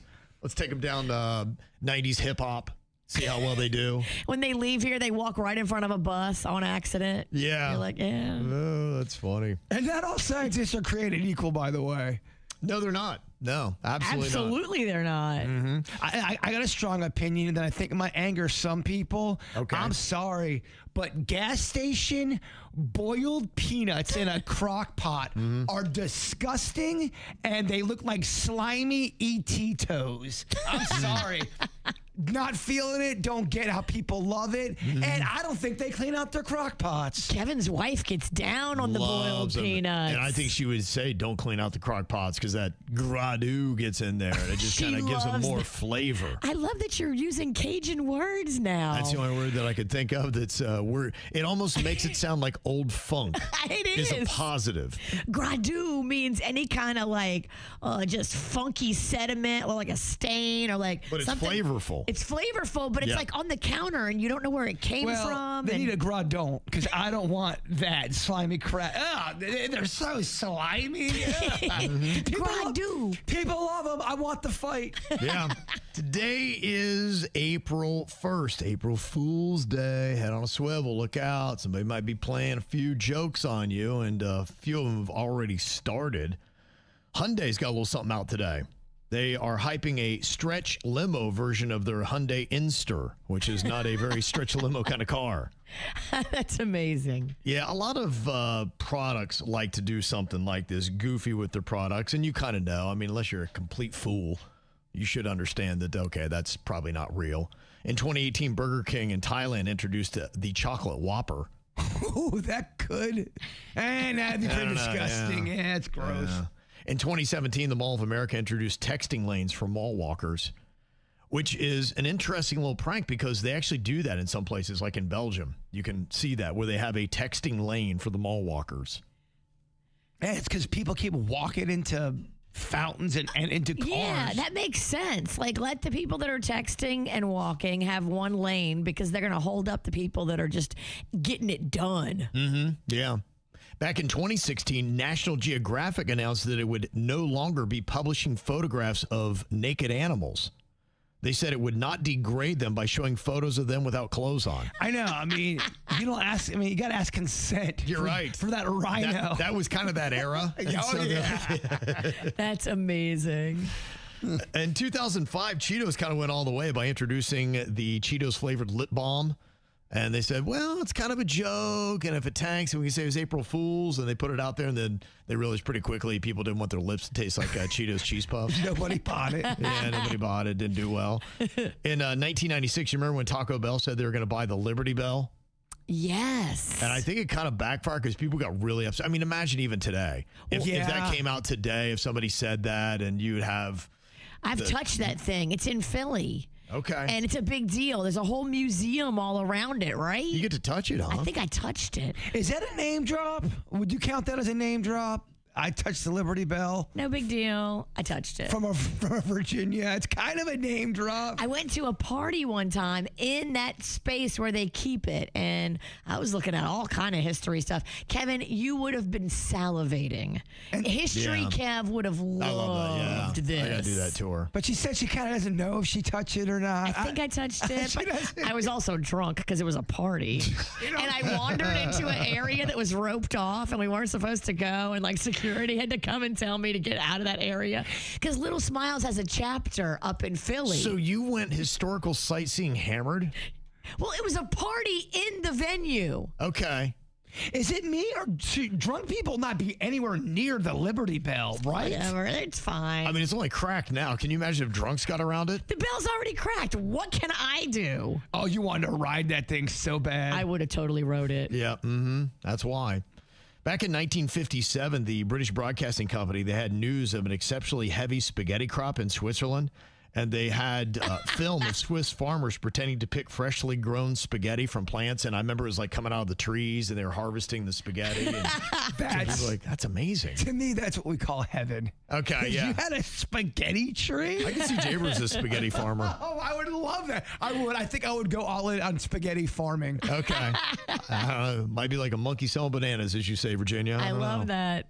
And then back in 2022, 7-Eleven introduced the Tiny Gulp, which was a serving of just 0.7 ounces instead of the big gulp. You had the Tiny Gulp, so if you just wanted a shot of their delicious frozen drink. Oh, I love that. Did you like that, or is that annoying? It's funny. I don't know. You don't don't think you like that, Jay Bird? I don't know. Give me the big boy. He is a man that loves men 32 ounces of slushy or Big Gulp. I haven't bought a medium Slurpee since I was probably 7. We know this. It doesn't feel right. It's kind of against your principles, right? He's a damn man. It's against everything I believe in. It's the KVJ Dirt of the Day. It's the KVJ Dirt of the Day. Virginia, take it away. Because you know we need that Dirt of the Day. This Dirt of the Day is brought to you by my favorite closet people, closetsbydesign.com. Well, as En Vogue gears up for a major comeback with TLC and Salt and Peppa, old drama is bubbling back to the surface. And now with social media, everybody wants to tell their side of the story. And this is a group that's had a lot of women in and out, En Vogue. So the current lineup recently performed without one of their longtime members, Rona. And then Rona was out of the group permanently. And now other old members like Dawn have jumped in the whole storytelling, and Dawn is backing Rona. Terry and Cindy are at odds with all of their accounts of the story. Behind the scenes, relationships in this group have long been about drama, but I think now all of them are getting lawyers, and they are all having to battle each other behind the scenes about things they've said publicly. Here's the thing. If you are a band that does not like each other, I would work out your issues before we talk reunion. Thank you. Sit down, talk, get it all out. I mean, say you don't like each other. Blow it all up before, get it all out, and then see if you can do this thing. You mean to tell me you can't get it together for a reunion? But this is the reason you want to go to the En Vogue show, because these girls might come to blows on stage. I don't want to go if it's going to be, one show is going to be 3 of them, and then the other show is going to be half. And I want En Vogue if I'm going. You look at all these groups, though, and I think what's happening now, because the Pussycat Dolls are going through it as well, they're looking at one member that maybe didn't fit in, or maybe they thought was not talented enough. And it could be one or both of those reasons. But if you look at every group like that, we've all had those conversations about who is the person they could have done without. And so as you see these groups get back together, they're saying, do we really want to give them an equal stake of money when we know that they're not bringing the chops, or maybe they haven't aged well, or whatever the reasons might be? So I think the others talk about getting back together and just don't have any conversation with the odd one out. And then the odd one out gets all upset when they get back together without them. Or the other thing, they're a cancer. They just cannot gel with anybody. Sure. If you ever want to see a good, cringy fight, you got to look up the Backstreet Boys fight. It is. Yeah. Yeah, they've had a good one. Nick Carter's acting all tough. Oh, it's good. But isn't Nick Carter like the Backstreet Boys? Isn't he the most famous one? You always have a sliding scale. He's right up there. I think Kevin Richardson's the guy that's dipped out and dipped back in that they probably could do okay without. It was the guy Brian who had one of the best voices, and something happened to his voice. He wasn't able to hit his marks. And then Nick Carter's being a jerk about it. And they're in this agent office, and they've got business people in there, and it's good. Nick's got the best voice, but Kevin's got the best eyebrows. I don't know if Nick's got the best voice. I don't know. I don't want to get into a Backstreet Boy. I think it's actually AJ. AJ? I think AJ might have the best voice. But he's not the best looking. That's the thing. That's the weird rub about it. Now, we all know with NSYNC, you can get rid of Chris Kirkpatrick and you're fine. I also kind of want someone to punch me because I can't believe I'm in this debate right now. You know so much. He does. And you are really helping the dirt. I think I owe you like $10. Thank you. Well, this is scary. Megan Thee Stallion was on stage performing on Broadway, where she is currently in Moulin Rouge. And I don't know what happened. She fell out and had to be rushed via ambulance to a local hospital. The show was disrupted. They had to bring in like her stand-in, the one that's, ready to perform if she can't. But all the fans and all the performers were shook by it. You could tell. We don't know if she's going to be returning to the Broadway show or not. A lot of people bought tickets to this, as you can imagine, to see Megan Thee Stallion in Moulin Rouge. Will they give refunds if it's the understudy? I don't know. but it's supposed to be running now through May. Ooh, that's scary. And finally here, Brandy is opening up about a past relationship. And I think it's interesting because a lot of women that are now, in their 30s or their 40s, they look back on relationships that they had when they were 16, 18, and they think, wait a minute, was I taken advantage of? Was I groomed? Was I in over my head?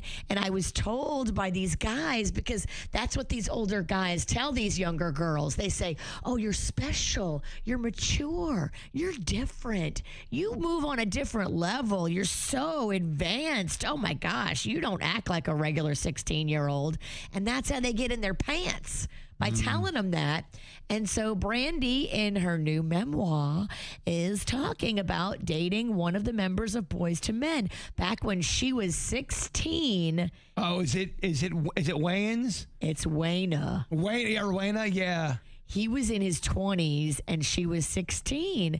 And, as you get older, you realize, oh, wait, the optics on this were not great. Back in the 80s, maybe nobody said anything or noticed. That was the 90s. Oh, that was the 90s. And I had the single of Broken Hearted, which was a jam.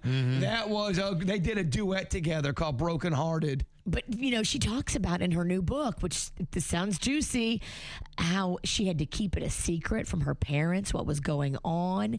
And now she feels like, okay, this emotionally has affected me. And I tried to pretend like it was no big deal when I was 16. But now that I'm older, it has affected me. I feel manipulated. I'm struggling. And what was feeling confident back when you were 16, like, oh, I'm so mature. You realize when you get older, you weren't mature. Got played. You got played.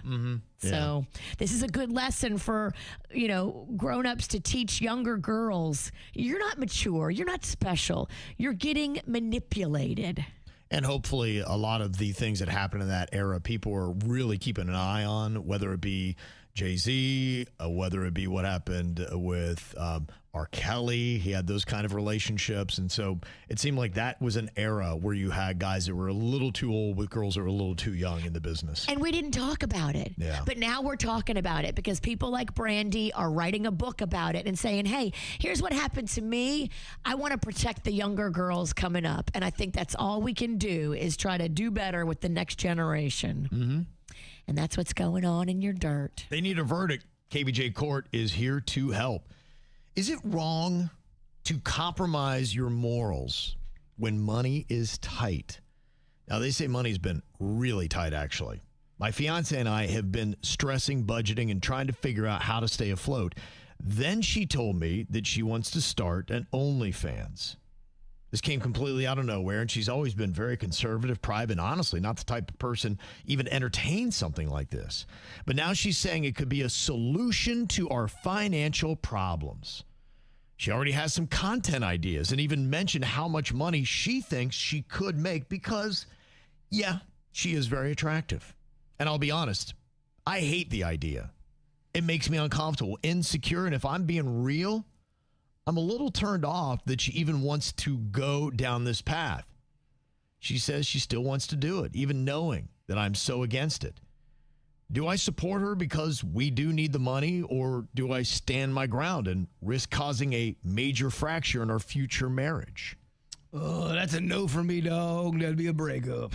Yeah, I mean, no, you cannot do this. If one partner in the relationship is against it, you can't create an OnlyFans. I mean, if you want to do this, y'all got to break up. What are you doing, babe? Oh, I'm just talking to some stranger online about my tatas. Okay, talk to you later. Nah, not going to happen. He doesn't want to do it. If she does it, it's going to be the end of their relationship. Yeah, and look, I understand. I get it, man. It's tough. I mean, I was just even seeing today, it's like most Americans only have a 3-month cushion before they would have to file for bankruptcy. And, man, there are a lot of people that are just stretched. But just the one thing you can't really ever compromise is your morals. Because, one, not only are you financially going to be tight, but then your self-esteem and the way you feel about yourself and the way you view yourself, then that starts to fall apart. And then you just made what is a bad financial problem so much worse. Well, not only that, you're going against what your partner wants too. I mean, to me, you're married. This is a joint thing. And if the husband wanted to do it, I'd say the same thing. It's not cool because your wife isn't cool with that. And you are opening up the door for some weird stuff to happen. I know people always go, oh, it's just online. It's not going to get weird. It's going to get weird. And even if both people are into it in the beginning, it can still go sideways and destroy your relationship. Like, this is such a bad idea because he wants nothing to do with it. And some people, and you're right, some people in the beginning, both of them could be into it. Maybe they both think it's exciting.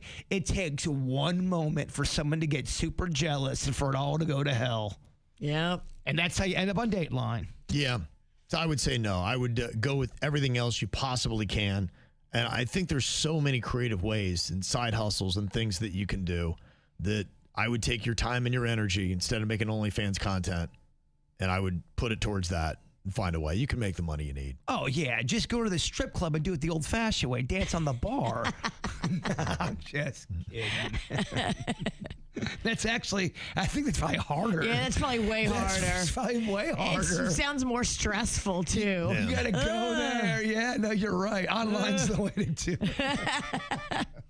So another thing that somebody is trying to figure out how they work into their life is their husband's drinking. It's another one of these things that can creep up and jeopardize a relationship.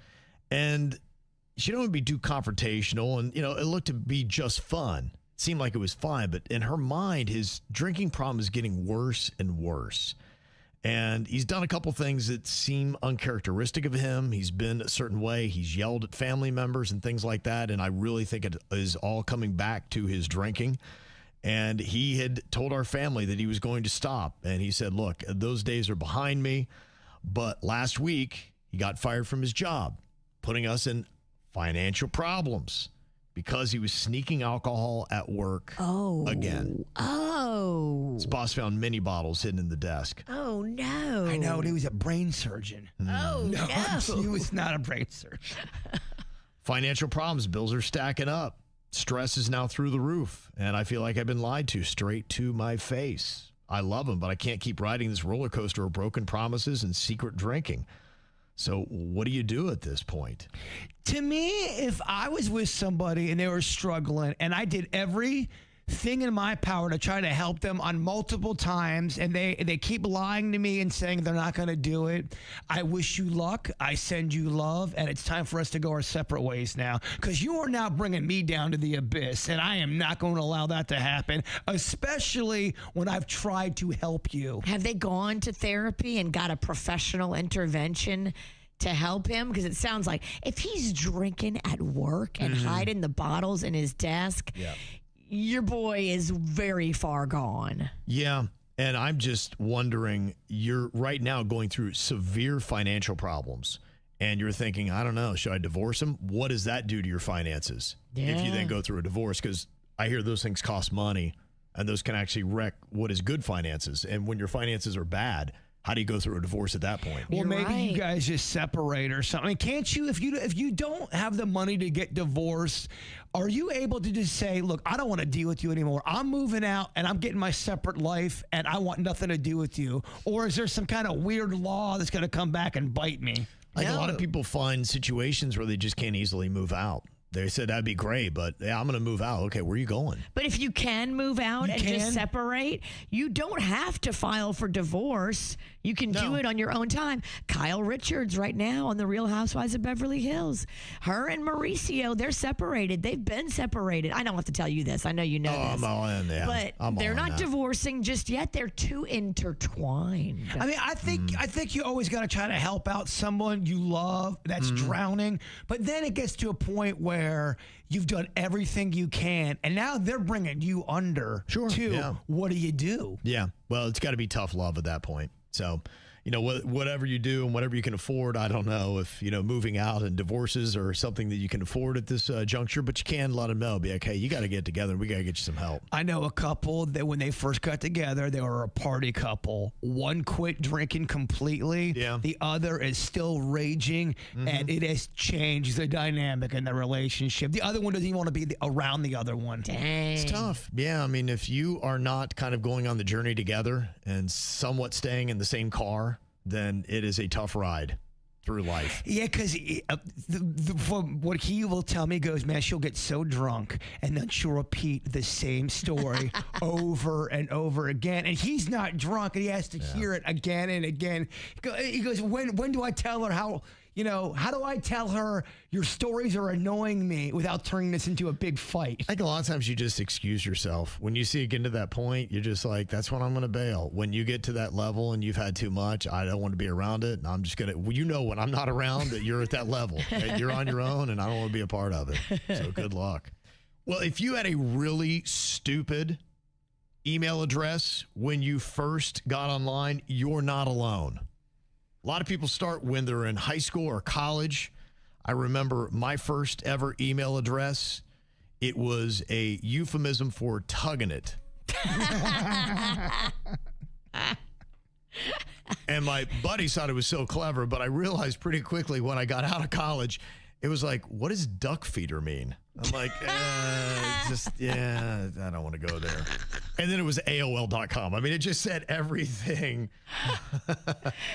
Burnout college student from the 90s. You better work at a duck farm. Yeah, that was really it. So I was like, I got to get rid of that. And the cool thing is, I think Google realizes that maybe you have built up a lot of equity with that address, but you kind of want to get rid of it because it's embarrassing. Well, now they're going to allow you to keep your previous handle for anyone who still has that address as an alternate. So basically, it'll let you to easily transition to a more mature address without having to start a separate account and then move everything over. My girlfriend had one forever, and it was Hot Mom 32 because she started the account when she was 32 years old. Now she's in her 50s. Her email is still Hot Mom 32. Hot Mom 32. Hot Mom 32. Does that make her cringe? I don't know. I never asked her, but I always giggle when I see it. I'm like, okay, girl, Hot Mom. Get it. Do you remember your first ever email address?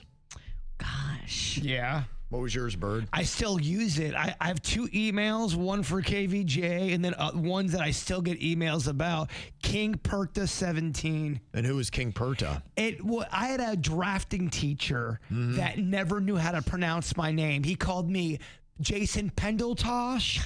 He called me Jason Penneling. He called me Jason Perta. And I was in the class with your husband, Panda. And when he called me, is Jason Perta here? We looked at each other and could not control our laughing.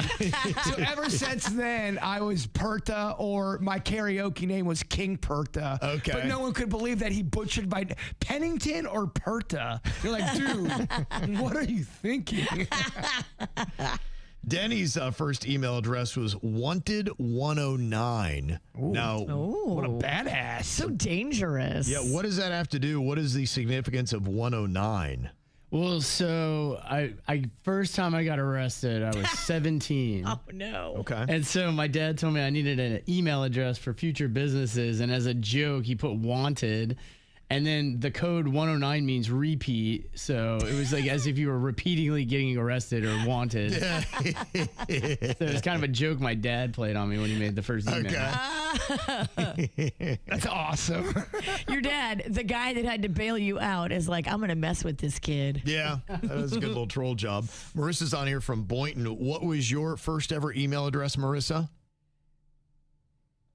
So this was actually my best friend's email who listens to your show. So I hope she's listening right now. Mary Jane 69 at AOL. Yeah. Oh, what an address. I mean, that right there. That's amazing. Mary Jane 69. Wow. Yeah. And she had it way too long, like even after college. She was using it. You're out in the workforce trying to send out resumes with that. Yeah. Yeah, I wonder why no one's calling. That's great. MaryJane69 at AOL.com. One text says, my cringy email was Jedilicious at Yahoo. Jedilicious. I love it. They said I was obsessed with Star Wars, but I'm not sure why a Jedi would be Jedilicious. Well, look at Princess Leia. She was a Jedi and she was delicious. One person said my sister at 12 years old had Tricky Princess 6969. That's a 12-year-old. Raise your hand if you feel weird. I don't like the way that one feels. Someone else said when I was a 16-year-old girl, my address was nottonight@hotmail.com. Hello, Brandy. Yeah, some of these don't age well. No. Some of the other phone ones that I saw that came through, Beer Me Bro 2002. Beer Me. Beer Me Bruh. QT Bullfrog Cheerleader. The letters long. Q and then T. Humans Suck Cats Rock was mine. Still kind of believe in it, but it's not real professional. That's funny. We also had a Slapnuts 74. That is a wrestling term, or that's a wrestling slogan from Jeff Jarrett. All right, Slapnuts. That's a great one. I would let that ride. He wasn't awesome, though. And then we've got stinkpink at hotmail.com. Oh, my. That one my. Whoa. Are you a guy or a girl? That's a great that's a fair question. Yeah, it is a great question. It does go up a little bit more if it's a woman. If it's a female and she's leaning into that, I'm like, wow, you're a bold one. Yeah. Somebody said what made me laugh was when I was in high school, every single email address all my friends had, we had girl, but instead of the I, you had the U, and then you always had to have a 69 in there. Like everyone's email address was some version of girl 69, GURL. And Camille, she said, yeah, of course I had to go with Camille Toe 22. That was hers. And somebody else had sick my duck. Oh, wow. Oh, no, that's a little bit.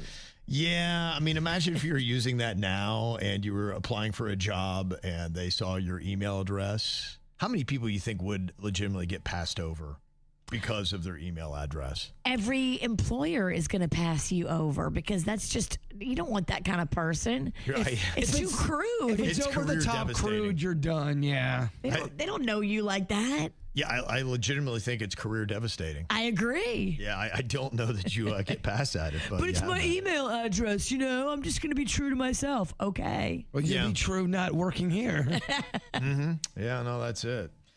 Something else that is, I guess, not very professional. This is something that the adults are doing now after you have the job. Napping at work. Oh, boy, they would have hated my old golf course job because we slept at work a lot. Some jobs you can. Yeah, I remember. We would sleep under the golf carts. They would sleep under them and pretend like they were working on them. we would have one person, take cover because they were going to take their nap after. And you're right. You would lay underneath the golf cart. And if you heard a boss coming, you would fake acting like you were working on the golf. Oh, the motor mission transer. Something got stuck under here in a golf towel. Yeah. We would do that. There are some jobs just to lend itself to being able to take a nap. I know people that sometimes work at hardware stores, stuff like that, especially the really big ones where you have those big pallets of all kinds of stuff that are stacked up. In fact, they even had that one movie about it where they built a little fort in there, around all the boxes, and they would go up there and hide, and that was easy. I remember when I worked groundskeeping back in the day, it was so easy. You just take the truck somewhere, take a little nap in the truck. Well, now Gen Z employees are going online trying to give each other ideas. And I guess in New York City, there's actually blogs on the best places in the city to go to grab a nap during the day. I needed a place in NYC to nap. So I looked up on Reddit where to nap. And it was like all these things being like, there's one secret room in this library that if you go at these hours, the guards aren't there. Until I read the best idea ever, which I did. I went to the movie theater, paid $15 for a ticket, and slept in the recliner seats during the movie, popped in my earbuds, put on my beanie, and I had one of the best naps of my life. It's crazy. How do you get away from your job for that long and you want to spend that kind of money? Well, $15 seems like a lot to get a nap. I would like a free nap. Right, exactly. That's what I thought as well. What am I doing here? I'm working just so I can pay to nap? Yeah. That's not good for the budget. And what kind of job do you have where you could disappear for that long? I don't know of many that I've ever had that you could just be gone for an hour or something like that. That's weird. We had a teacher that fell asleep during class. They'd give you a quiz, and they'd sit at their desk and just... Yeah, there are actually some places that believe in it. Mr. J said napping should be allowed at work, and I remember when I worked in radio in Kansas City, there was a marketing company right next to our radio station, and they were all forward thinking, and they wanted the most creativity out of their people. And Young, they had hip. Yeah, they had a napping area. They actually had a tent, and it had a cot in there, and they had those blackout glasses you could put on and nature noises. And they encouraged you, said if you ever wanted to nap, just kind of work it out amongst yourselves as to who's doing what time. But they said naps completely allowed. If you need to recharge, go in there and do it. I wonder if you talk to them today, do they still have that policy? How did it work out for them? Are they... Oh, no, they were out of business in 6 months. Yeah, right. Remy said, I think they have scheduled naps in Japan. It may not be a bad idea. I was just wondering because, this was back in the late 90s. And is anybody doing that today? Yeah, I am during both dirts. Yeah. Just kidding. Come on, I love right the there dirt. at the table. Come on, I love it. You were very active in the first dirt today. I was very You had a active. lot to say. So if you were a boss, would you allow your employees to take naps? Absolutely not. People are going to abuse that. Yeah, people are going to abuse it. People can't be trusted with something cool like a nap. You don't think it's a good idea? No, I do not. I think I would. I'd be like, look, I'll look at your work at the end of the day or the week or whatever it is, and we'll judge it on that. I don't really care what you do with your time. If you need to recharge and that's just how you work best, go ahead and go for it. I'll judge it based on how much work you give me and the quality of that work. People would so abuse that. Where's Tom at? Oh, he's taking another 3-hour nap. Well, doesn't he know we're building a bridge right now? Yeah, Tom's been in there a while. What's he doing? Duck feeding? No, and if Tom's still in there, we're going to possibly, I don't know, put crickets in his bed. Tom. Yeah. Get back to work. Yeah, it doesn't apply for all jobs because obviously if you're doing a tandem team thing where everybody needs to be on the line at a certain time and working together, you can't do that. But if it's a more creative, that kind of job, I'd let them do it. Operating the bridge, the toll bridge. Don't fall asleep during that. Yeah. Tom, there's a boat. So wake up. Tom. Tom will wind up in prison. Tom will be in prison. Mm-hmm. 52% of people said that they would allow their employees to nap during the day. It's a 50-50 thing. Okay. And you're right. It really does depend on the gig. Yeah, that's what I think it is. Creative-based, I'm going to let you take a nap. Otherwise, yeah, if you're a toll operator or a surgeon, yes, you can't sleep while you're operating. If you're playing a sport, let me see you play a baseball game professionally and take a nap in the dugout. On that bench? Or on the football field. Yeah. I'm sure there have been people in the past that have found a way. You are definitely right. Ow! There's a lot of dumbass criminals to talk about, baby. It's the whacked out news. People breaking the law. Ha ha, fighting in the nude. Ha, drunk people pooping in the street. Ha ha, it's the whacked out news. So many people on meth. Ow! Well, last Friday, police in Daytona Beach closed in on a drug dealer named Bobby Johnson. He was in the process of making a deal, so they basically caught him red-handed right there on video. That is a tough thing to try to get yourself out of. And as the cops were storming in, Bobby got hit in the head by a flying bag of cocaine. Was it from him? No, apparently the person he had sold it to was, quote, refunding the purchase. Bobby did not seem hurt by the flying cocaine, thankfully. The customer was named Charlie Damon, and he was also arrested along with another man who saw the commotion out front and ran out the back. He was tracked down a few houses away and was probably the mastermind because he was hit with more serious manufacturing and trafficking of drug charges. Now, the detectives did recover the drugs, including 831 grams of cocaine, about $10,000 in cash, guns, including one stolen and one with serial numbers removed from the scene. Oh, boy. Yeah, it was that one's stolen. Yeah, it was kind of a crazy video, though, just seeing the cops closing in and bags of cocaine flying. It was wild. Get on the ground now. Hands! Hands! You see him through the in my car, didn't you? No, I didn't. Yeah, you threw from my car, man, and then tried to walk away, man. There you go. Got a little comedy. Yeah. It is like, well, you've already done the deal, sir. Even if you try to return it to the guy that just sold it to you, the cops are watching. They saw you buy it, and then they saw you throw it and hit the guy with it. It's not like you can get like, nope, I don't have it. Wasn't me. Yep. That ain't gonna work. Well, we got a little crime wave that is going on here with some old grannies going around shoplifting in Boca at the Macy's. Dang, nobody suspects the granny. They just think, oh, she's so sweet. Right. She's an old lady. She wouldn't commit crime. It's a great front.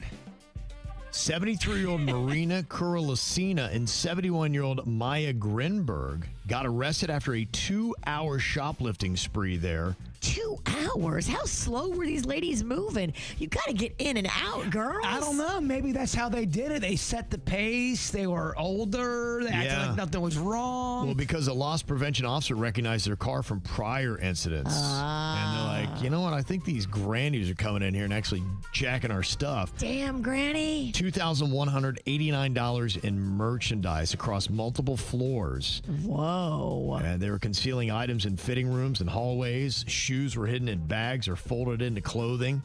Grinberg admitted to the theft, though she denied the past incidences, and the other old lady admitted stealing for personal gain through a translator. Both were booked into jail on grand retail theft charges. I would love to know what their pre-crime talk is. You know what I'm saying? Their plan. No one's going to suspect us. Their strategy. Oh, Eunice, you take the left side of the mall. Now, a family outing at a New Jersey indoor amusement park turned into a lawsuit after a woman says she was struck in the face by a flying knife. A flying knife? The woman was riding a kid-friendly attraction with her children at Nickelodeon Universe when a Swiss Army knife suddenly became airborne and hit her, causing immediate bleeding and visible injuries. I guess that could happen. If anybody else on the ride, like a dad, has that in his pocket and he doesn't have control of it. Yeah. But it's not the park's fault that some dumb dad didn't have control of his blade. That's wild. If you were 20 feet away from me and you had 10 knives, how many times do you think you could hit me? 10. I think you're right. 10 out of 10, huh? I think she's that good. You saw my axe throwing video, right? You got to send that to me. I think that's such an impressive video. I'll be shocked if it doesn't do numbers. I'm the person that does impressive things and then forgot to post it. Yeah, she has a great video and never posts it. Menopause. She claims the impact led to serious issues, including facial injuries and spinal damage, along with more than $13,000 in medical bills so far.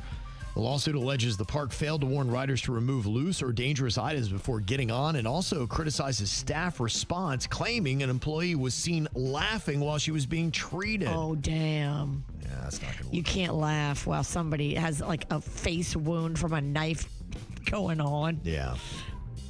There's a Massachusetts school bus driver that's been fired after a disturbing incident during a morning route. Police say the 71-year-old driver told a group of young students ranging from pre-K to second grade to move to the back of the school bus, then allegedly urinated while still in the driver's seat. What? He finished the route, dropped the kids off at school where students reported what had happened to teachers, triggering an investigation. They don't believe any children actually saw the act. No charges have been filed so far, but the case has been reported to child welfare authorities, and the school district is reviewing its transportation provider. Sir, what the hell is going on that bus? Yeah, it's wild. You know, I wonder what the contingency plan is, because if you have a bus driver over the age of 70, for dudes, it is sometimes tough. You see those commercials about people not being able to hold it. You got to get your Depends. Well, and that's my question. What do you do? Because you can't leave the kids on the bus. You'll get in trouble for that. You can't urinate in front of the kids. You get in trouble for that. Definitely can't crap yourself. I mean, you should get in trouble for that. So what is the option then? I think the option is you got to crap yourself. I think you have to stick your butt out the window. Well, 36-year-old Christina Taylor's revenge plot after a breakup nearly landed her in jail, but her ex stepped in to stop it. Taylor and a friend, 36-year-old Tara Johnson, tracked down her ex-boyfriend's new partner and sent her explicit photos and videos of him, leading to their arrest on cyber harassment charges. They were actually facing possible jail time. That is a crime now. That's that revenge porn stuff, I guess, when you do anything malicious with somebody's nudes. Can't do it, man. The weird twist, though, is the ex-boyfriend urged prosecutors not to lock him up, saying he didn't want to ruin their lives or impact their families.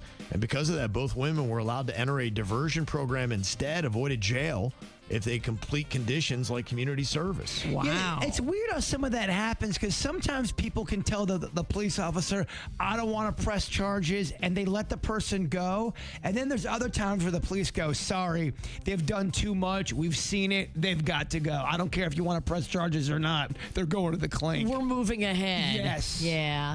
I think it just depends on how serious it is. You would think revenge porn would be looked at as serious. Yes, I would say that it should be.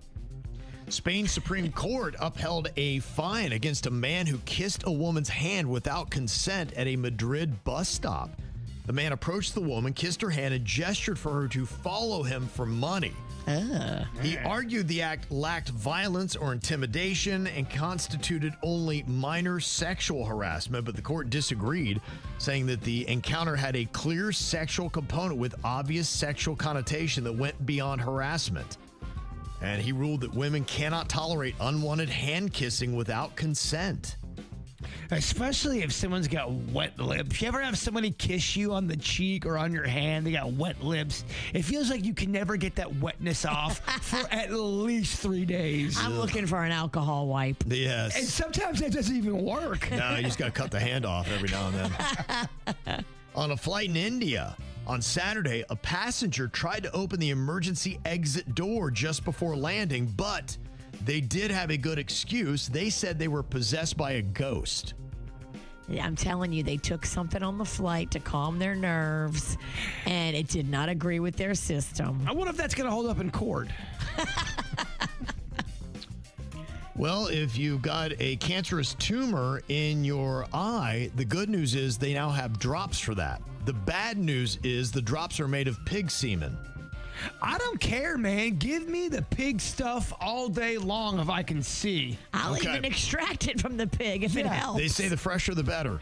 I will be a part of that team. If it can cure cancer. Yeah. Any kind of ailment, give me the pig, baby. That's right. There you go. What are you thinking about? What are you thinking about? What's on your mind? Are you thinking about? What are you thinking about? Well, today is my food delivery day from Ideal Nutrition. I absolutely love it.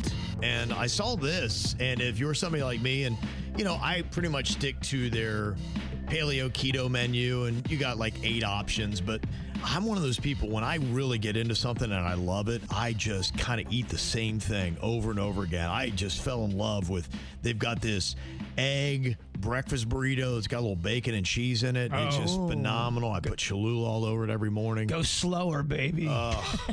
It powers me up. It gets me going. But I'm like saying, you know, I don't eat a huge variety. Now, I do try to eat vegetables and different things like that. So I do try to get that in, but it may vary between 3 or 4 different types of meals every single week. But I did see that eating identical meals daily can enhance weight loss outcomes. They say participants who maintained routine diets lost 5.9% of body weight compared to 4.3% for those with varied meal choices. So it's slight, but it's actually not a negative, which I thought it probably was, but it actually might mean you're going to lose more weight faster by doing that. I like varied because you never know which food is poisoning you. And if you eat a little bit of this and a little bit of that and a little bit of this, then the poisons won't get you as quick and you won't die. I lead the league in repeat meals. Okay, yeah. Oh my! There was Royal Palm, or no, I'm sorry, Royal Subs. They're here in West Palm, Right off of North Lake. I ordered them 4 days in a row. Yeah. But I didn't do DoorDash. It was more money, but I'm doing it wrong. But it was delicious. I couldn't stop eating them. Yeah. I loved them. I did. Yeah, well, apparently that's not a bad thing. Now, they say while dietary diversity remains important for overall health, researchers suggest modern food environments make repetitive eating beneficial for weight management. I like diversity, though, because it keeps it exciting. It does. As long as you eat healthy diversity, I think you're fine. And like I said, it not one way or the other. I think if anything else, what was telling to me was that it's not as damning as you might think to kind of get into a rut and stick with the same foods. There's nothing wrong with that. In fact, I did kind of question, I'm like, am I doing something to jack up my health by eating about the same 3 or 4 meals every single week? But it's just boring. Unless you're making I find it very exciting.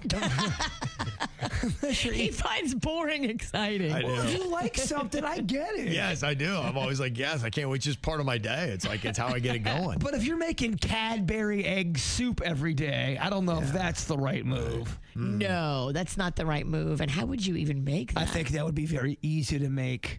You don't think I can do it? Well, guess what? I take the challenge. Bring it in tomorrow. It's very Easter appropriate. I have to make it tomorrow. Oh, you're right. I would have to make say you're going to bring it in tomorrow, but don't bring it in and then just tell us you got to wait another day. Oh, you know what? Who would do that? I learned it from you. It's uncalled for to get everybody all excited for something and then just actually not bring it in. But that's rude. It's so rude. I can't believe anybody would ever do that. Yeah, what was the purpose of that segment earlier? Well, I forgot that just point out that Virginia forgot to bring the pie she promised. Tomorrow, you're getting Miss Patty's Easter pie, and you're going to like it. If you don't bring it in tomorrow, I'm suing you, and I'm calling hot dog law. I agree. You're right. I think I have to settle and pay you. Yeah, you would. You would win. You don't stand a chance. I don't stand a chance against hot dog law. What's on your mind today, Bird? What is on my mind? I have been obsessed with 3D printing, and I don't know if you guys ever go on YouTube and watch tutorials and think, that looks so easy. That's how I kind of got tricked into my dinosaur garden. Go, okay, this couple that's always on YouTube showing how to make a patio and do all that, they make it so easy. Same thing with my 3D printing. I would love to make KVJ figures, action figures, but I don't know, is 3D printing worth the money? How hard is it? I don't trust the tutorials. So anyone out there who's very big and good into 3D printing, let me know what I got to do on the front end, especially in the beginning. So Rocco bought one of these 3D printers. He wanted one for Christmas. We have one. Engineer Keith is really good at this stuff. He owns like 6 of them. Yeah, how hard would it be to make, 4 different versions of the Kevin Ralston action figure? You could do all kind of different, trends that he had when he was hot dog neck Kev. I think we could do it. The eras of Kev. I could make you into a witch. I love it. We all could have accessories, but I don't want to spend money and then invest in all that if it's one of those things that is so impossible to do. My guess, I don't know, but what I would think is very possible is you could use AI, because the big thing would be writing up the code for it to make, for instance, an action figure on me. But I use AI a lot. If you ever look at our thumbnails, in fact, the other day for Pinky Kev, which I called the after the show, I just said, hey, take this guy's face, which was me, and I said, put him in a Russian Soviet era war in front of the Kremlin, and it printed it right out. And so I think you could probably feed that to AI and then say, now give instructions to a 3D printer to be able to make this in 3-dimensional form. and then maybe it would write the program. Then you feed that to the 3D printer, and there you go. Well, we own the 3D printer, so you're more than welcome to come over. Rocco would love to play with it with you. And I know people will say, oh, just buy the items that you want. But I'm legit interested in trying to make it or trying to make my own stuff. I think once you learn and you understand the whole kit and caboodle, I think 3D printing would be so fun. I order alien faces and alien hands off this dude on Etsy, and he sells these alien things really cheap, and he does it 3D printing style. I'd love to learn how to do that, man. Rocco made this really cool emblem because, you know, his dad just started working for the Martin County Sheriff. He took the logo of the sheriff with the badge and the star and made it into like a coaster. And Panda took it to work and has it on his desk. And people are like, who made that? That's so cool. And he's like, Rocco made that. Yeah, it's a big problem. It's a very dorky problem. But in the toy world, you've got people 3D printing. Let's say you buy a 1977 or 78 Greedo action figure, and you're thinking you're buying the original gun from 78. People are 3D printing the guns. Because they lost the gun. They don't have the original, so they make a new dupe. And they look exactly like it. Right, yeah. And you would never know. And I'm sure I have been duped several times, not even realizing it. I know. Boy, I know. At this point, nobody should be duping you. Also, I don't care, too. If you come to my house and you're like, oh, my gosh, is that a Chewbacca repo gun? I'm like, yeah, get out of my house. I mean, what a dork. Robert said, yeah, you can print gun parts and accessories for far less than what you'd pay in a store. Oh, yeah. Some of these things from 1977, Virginia, they'll make you pay $90 for a small gun. $90? Oh, yeah.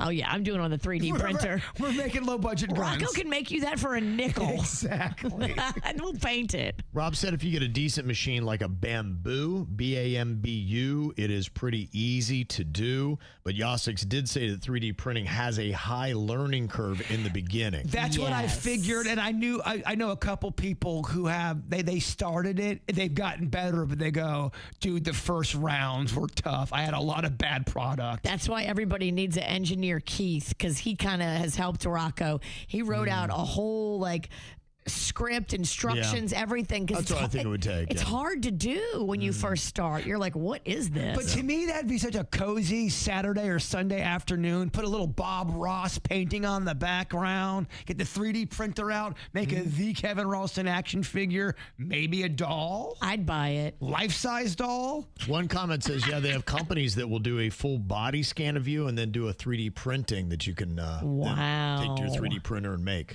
I'm making The Kevin Ralston life-size doll, very realistic. I want the hot dog neck era one. Oh, you're going to get it all if you know. Takes more plastic. Filament. Oh, yeah, it filament. takes so much filament to make hot dog neck Kevin, but it's worth it. Okay. I'm doing the whole body, if you know what I mean. Oh, please. I do know what you mean. He's going to be generous in a certain area. I'm all for it. You're going to look amazing. Yeah. What you got in your mind today, Virginia? Well, whenever we talk about stuff that's kind of scandalous, a lot of times people don't want to call in and tell us stories because they're afraid, one of their coworkers might hear their voice and go, oh, I know her. That's Patty. So I get DMs and people won't go on the record and say things, but they said about the topic of looking at privates in the operating room. She said over 25 years of doing it, yes, we look, and yes, we've seen everything. The good, bad, and the definitely ugly. The way that we have to put people into various positions when we're doing surgery makes it so that we have to see them naked. And a lot of times a joke may be made, but we don't take it too far because we don't want anybody to take away our license. If you say too much, your clinic can be investigated and then your license can be taken away. So small jokes, yes. TikToks, mocking, no. Well, video, I definitely understand, but I'm also just thinking about the crew and going, oh, look at this guy. She said, I could have gone viral with some of the stuff that we've seen. Just last week, we had to take a Gatorade out of somebody's backside. A whole entire big bottle of Gatorade. Question, was it one of those personal ones, or are we talking family size? She said it was a big one. Family size? She said it was a big one. How do you even make that happen? Is it true that the rookie then has to drink it?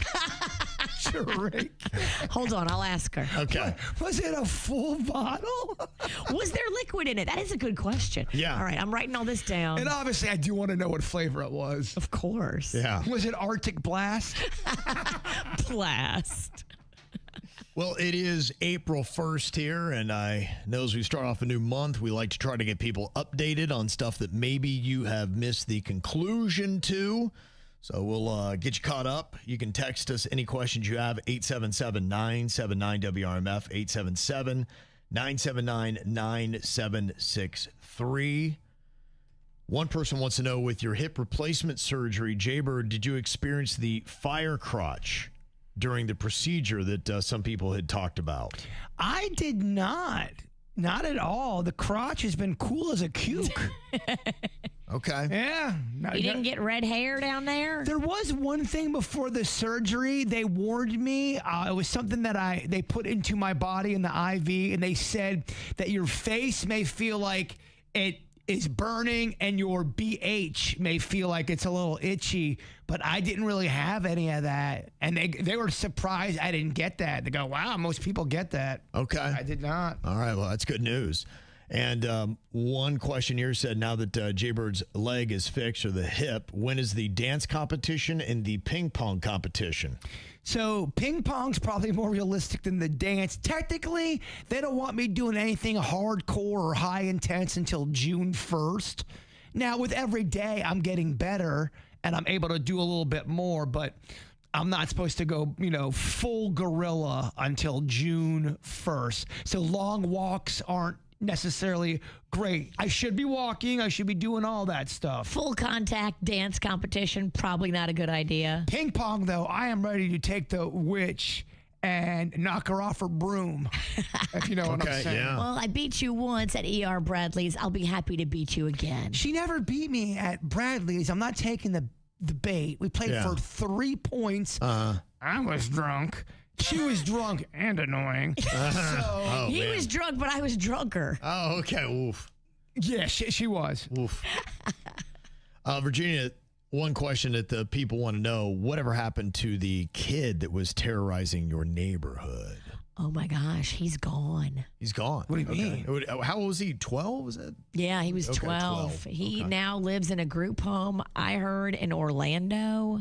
But that's from 2 different sources, moms in the neighborhood that may or may not know every detail. Now, that's the kid that was going in people's garages and threatening them. Raising Cain all over the place. Threatening people on the street, going in the golf area and threatening golfers. Like, he was definitely wild. And I just don't think his guardians were able to take care of him anymore because he's getting older. He's getting into those puberty years, and he pulled a knife on them, was what I heard from the mom group. Some moms in the group have some inside information, and they were like, he pulled a knife on his guardians, and they finally had to remove him from the home because it's only going to get worse. Stop. Yeah. They can't handle it. They're outmatched by this kid, obviously. It does happen. They've got, the Scared Straight program, or there's something like that where they take kids. It's almost a last resort where you just have to put them in a boot camp type of atmosphere. And you just have to be really rigid with them and try to get them straightened out because there's, you can't be easy with them anymore. They've expended every single one of the easy passes. Right. I used to love those shows, whether it would be, Dr. Phil, they'd bring out the drill sergeant and all the kids that were acting bad, and then they would scream at him on stage. And then there was always one kid who wasn't having it, and then they would always break down at the facility they'd take them to. I hope they can break this kid because, you only have them till they're 18. Yeah. And then they're going to be out in the wild. So hopefully they can fix him between, 12 and 18 because he's not going to do well in the wild. Yeah. Somebody's going to die. Now, Denny's, the people want to know if the bird that was outside your house that kept attacking you, Is that bird gone away? Or are you still getting harassed? So the bird's done. I have so much animal life in my area. I'm constantly being harassed by all sorts of different animals. Yeah, I had a snake out on my porch. Yeah, snakes. What you got going on over there? Well, he had that big iguana that was flexing to his cats. Yeah. So what I do is I break a branch off a tree and I shake it at him. That's how I scare snakes off. Whoa, that is very badass of you. Did you say you had a coyote in your area? Yeah, I had that coyote attack me. So I used my cell phone and I put it on full volume. I blasted heavy metal music in its face. That's right. That's how I scared it off. It was the only thing I could think of in the moment. I had no weapons. What was the song that you went to for the coyote? So it's a heavy metal group called We Butter Our Bread with Butter, and it was their new track. I was actually listening to it when I got assaulted by the coyote. You just turned it up. I just turned it up and aimed it at its face. When the coyote ran away, did it look back at you and give you those rock and roll horns? It goes later, bro, and then it flicked its tongue at me. It gave you the Gene Simmons salute? It was pretty intimidating. Wow. One person wants to know, did Kevin get in trouble for ranting on the after the show that one day? I wouldn't say trouble. I think they do have trank darts that are hidden all around the studio in case I get to that level again. They just one in the neck and away I go. You did have to sit down and talk with people, though. People did ask me, so what happens when something like that goes on the air? Yeah, you know what? It was for me that I had kind of reached a breaking point. I think it was a tough time. I needed a nap as well and didn't handle it great. I'll admit that. I wish I could have done it a different way, but it was something that needed to be addressed. I just did not care to address it in a professional manner, unfortunately. But you know what? We've got understanding people that I think are just like, yeah, poor kid, man, give him a pass. He's been going through it. Also, too, you're a human, and human beings sometimes have a moment. It was. And it was a lot of the same problems. And look, my suspicions were correct, and they did a great job of bringing in people that said, okay, maybe there's a reason he just lost his mind. The corporate people came in and figured stuff out that wasn't able to be figured out by the company that was running our stuff in another state. And you're not the person to kind of do that thing. I mean, that's the first time. It's not. And look, it was sloppy and disorganized, and it was just shooting shrapnel everywhere, and it was not precision like it should have been. I was trying to call out, in a sense, one person specifically, and it was so confusing. A lot of people that I was not calling out thought I was talking about them, and I was not. And we kind of zeroed in and what I suspected and what was going on. Those people have been, held accountable, and they've gotten their stuff correct, and everything else has been fixed, and it ultimately worked out. And it was an ugly scene that will never hopefully be seen again, though I do see that some people put it on TikTok. It's still out there. And make no mistake about it, there will be another epic meltdown on the air. It does live in its edited form where it's just like 45 seconds of F-bombs. Usually it's me and Virginia fighting with each other. Now I just take those fights and turn them into techno songs. Yeah. So I pray that never happens again. I'm doing everything in my power to make sure that Kevin just stays away, but we'll see. I think we're all good. I think we're all good. Luckily, everything's fine. Okay, how well do we know the show? We've all been doing this together for a very long time. There really should be no excuses here.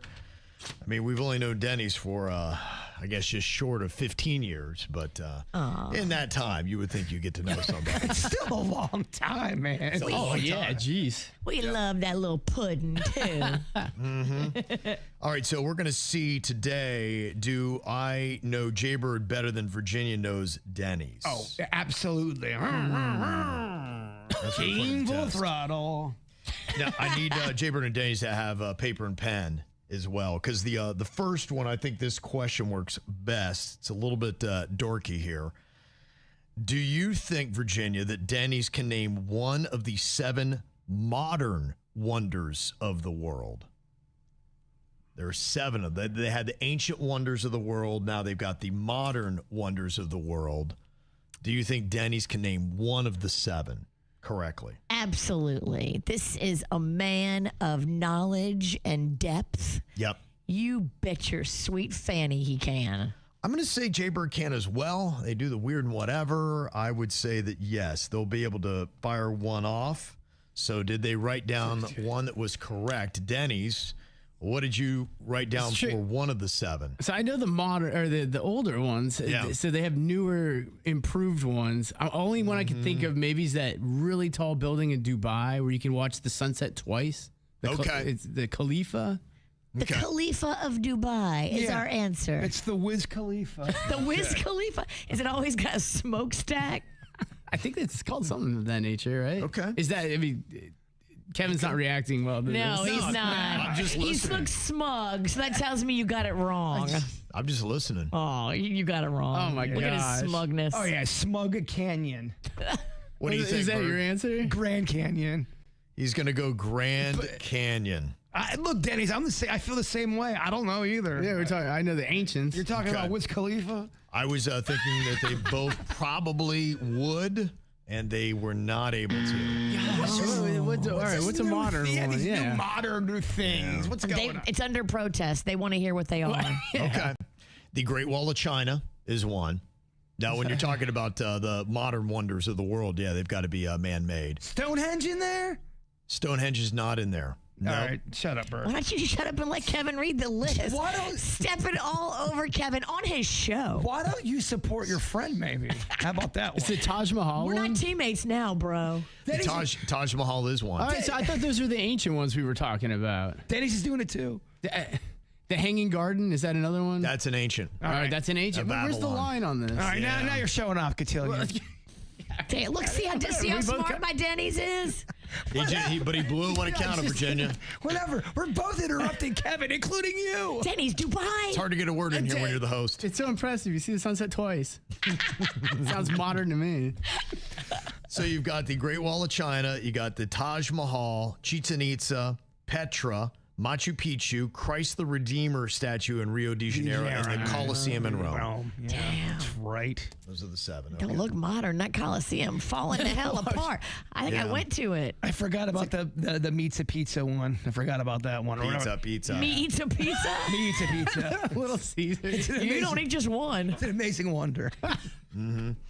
Okay, so has Jaybird or Denny's ever thrown a birthday party for one of their pets? What do you think? Pet birthday party. Yep. No, I'm going to say no. Neither one of these gents, I don't think, are frivolous like You that. don't answer about Jaybird. You only get to answer about Denny's. Yeah, stop ruining the game again. Don't tell me how to live my life. I'm going to say no on Denny's. I'm going to say yes on Bird. Denny's, have you ever thrown a birthday party? No, not for an animal, no.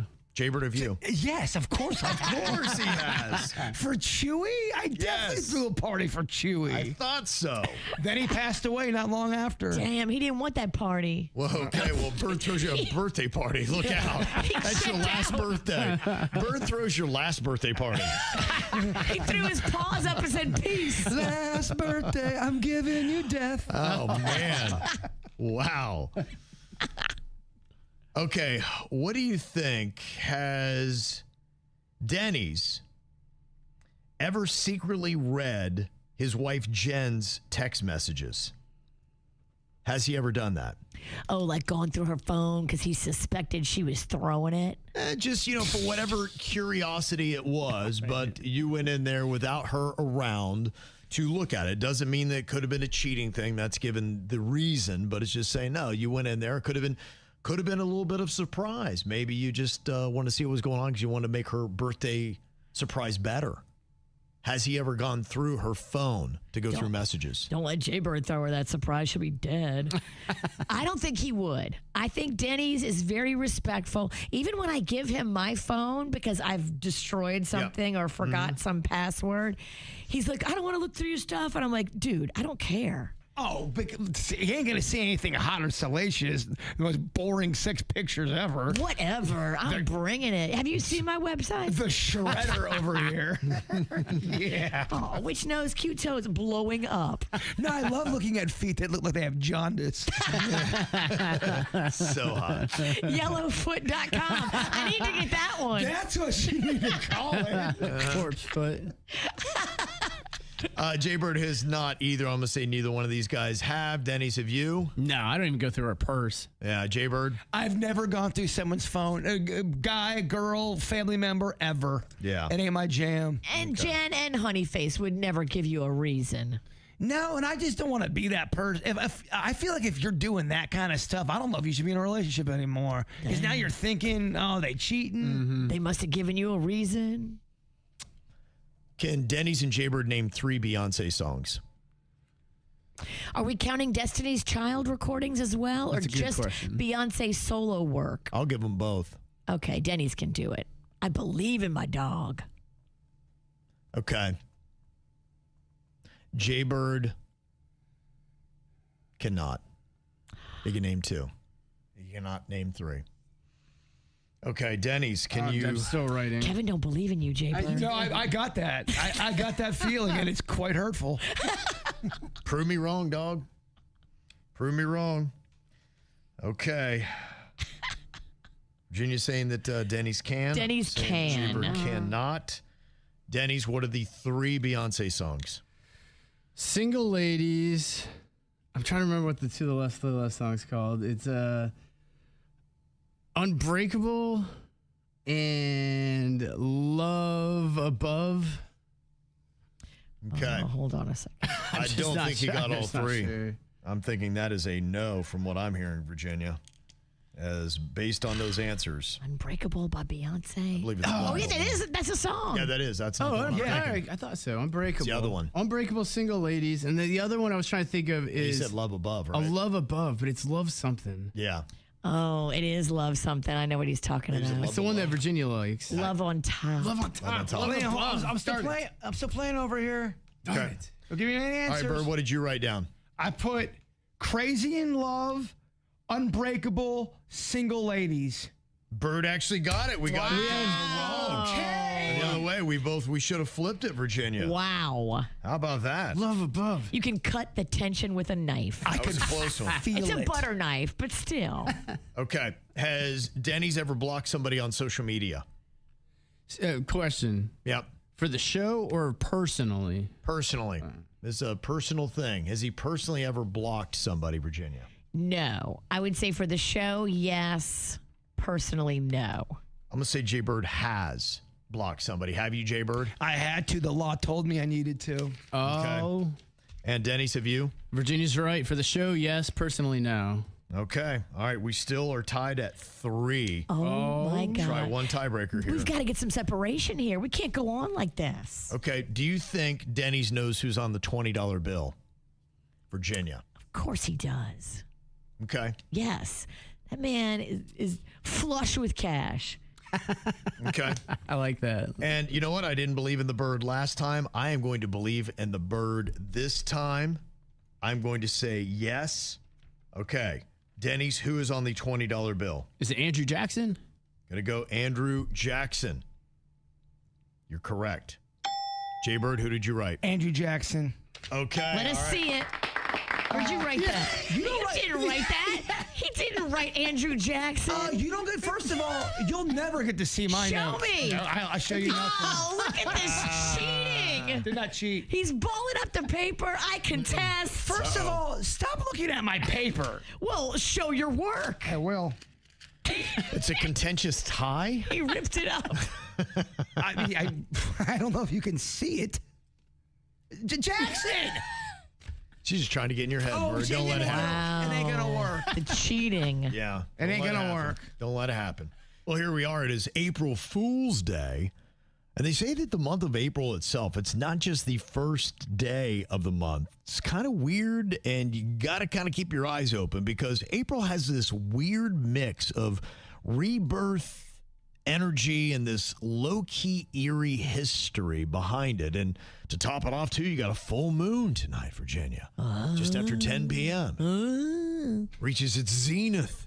I put up a really awesome picture of the full moon as I was driving to work this morning on our Insta story. Oh, you did? Like and share. Okay. It's really awesome, huh? It's Is this the bad picture? awful. it's You can't hardly even tell it is the moon. I don't know. She puts up some pretty bad animal pictures that do kind of well. Okay. All right. We'll see how it performs then. It's kind of my thing. Bad photography? Bad, terrible photography. Okay. Interesting. Is it catching on? I'm usually drunk. Oh, I okay. wasn't this morning because I was driving. Oh, thank God. Yeah. But you were still taking photos as you were driving. Yep. So still really a bad example. I mean, just safety first. Okay. Well, they say ancient cultures believed that April was when people could change who they are, but you could also lose yourself if you weren't grounded.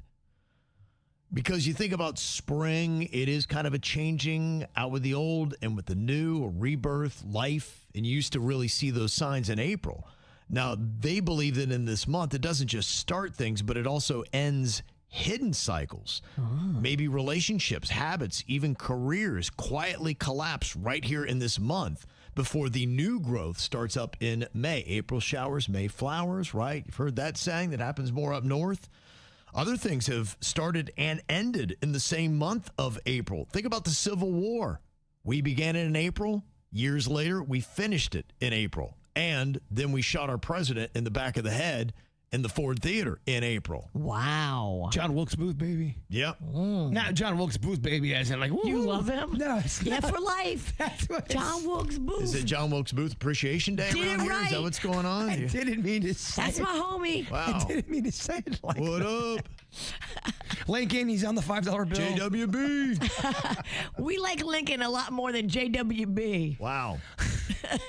They say April also featured the San Francisco earthquake of 1906 and the sinking of the Titanic all happened in the month. Wow. Yeah, so some big tragedies. So you got to keep your eye out for it. Now, today, what is a prank and what is not a prank? Isn't the world a little crazy to be throwing a bunch of pranks around today? It is, but this is what's going to happen. So you're going to see some stuff out there. And if you kind of take a second, you'll realize, okay, maybe this isn't true. Like, there are a lot of them that happen in the sports world. And I saw today the big announcement, the proclamation. Pharmaceutical companies Viagra and Cialis, in a joint venture with men's hygiene company Manscaped, are purchasing the naming rights of the stadium in Miami Gardens, currently named Hard Rock Stadium. The new name will hereby be known as Rock Hard Stadium. That's amazing. I don't think that's true. That's a great one. Okay. I don't think it's bad for business. Okay. Well, I'm just saying. I was very hopeful when I saw that. I'm like, oh, Rock Hard Stadium. Nah, I'm like, it's a joke. They got me. Dang it. I see that Dunkin' is going to be giving away a free hot or iced coffee to Dunkin' Rewards members today while supplies last. See, that seems real. I guess it is. Try it out. I don't know. Well, Virginia is all clanked because Burger King is doing something, and it says they got a new Whopper out, and you think it's a... Whopper Wednesdays. They put it out today, and it says the Whopper is $3.99 today on Wednesdays only. But why would you put it out on April 1st? Because now I'm thinking, is it a joke? Is it real? $3.99 for a Whopper? That's a great deal. I wouldn't say it's a great deal. I mean, it's better than 7 or 6. It's a deal of sorts. It's a deal. And that's why it's not an April Fool's joke. But in a sense, it was smart to really start it today. If you're going to really kind of kick off your Whopper Wednesday, start it on April 1st, because there will be some people be like, wait a minute. Is that real? $3.99? But then other people would be like, it's not that great of a deal. Well, if I question if it's real or not, I might not go. I mean, $4 to me, and I know I'm living in 1998. That to me is a combo meal. Whopper. Yeah. You are living in the early 90s. It is a legit deal, but it is only at participating locations. So you got to check the location. So it may not have it. And they say the deal is available for pickup orders only and is limited to 1 burger per person. Oh, so you got to order online. So there's some things to jump through, but it looks like it's legit. They want your information. Of course they do. Trust me, I've ordered many a Whoppers online. All right, before we get out of here, Jay Bird, it is your job to close us up with your thought for the day. Every mistake you admit becomes a lesson. Every one you deny becomes a pattern. Whoa. The KVJ Show on 97.9 WRMF.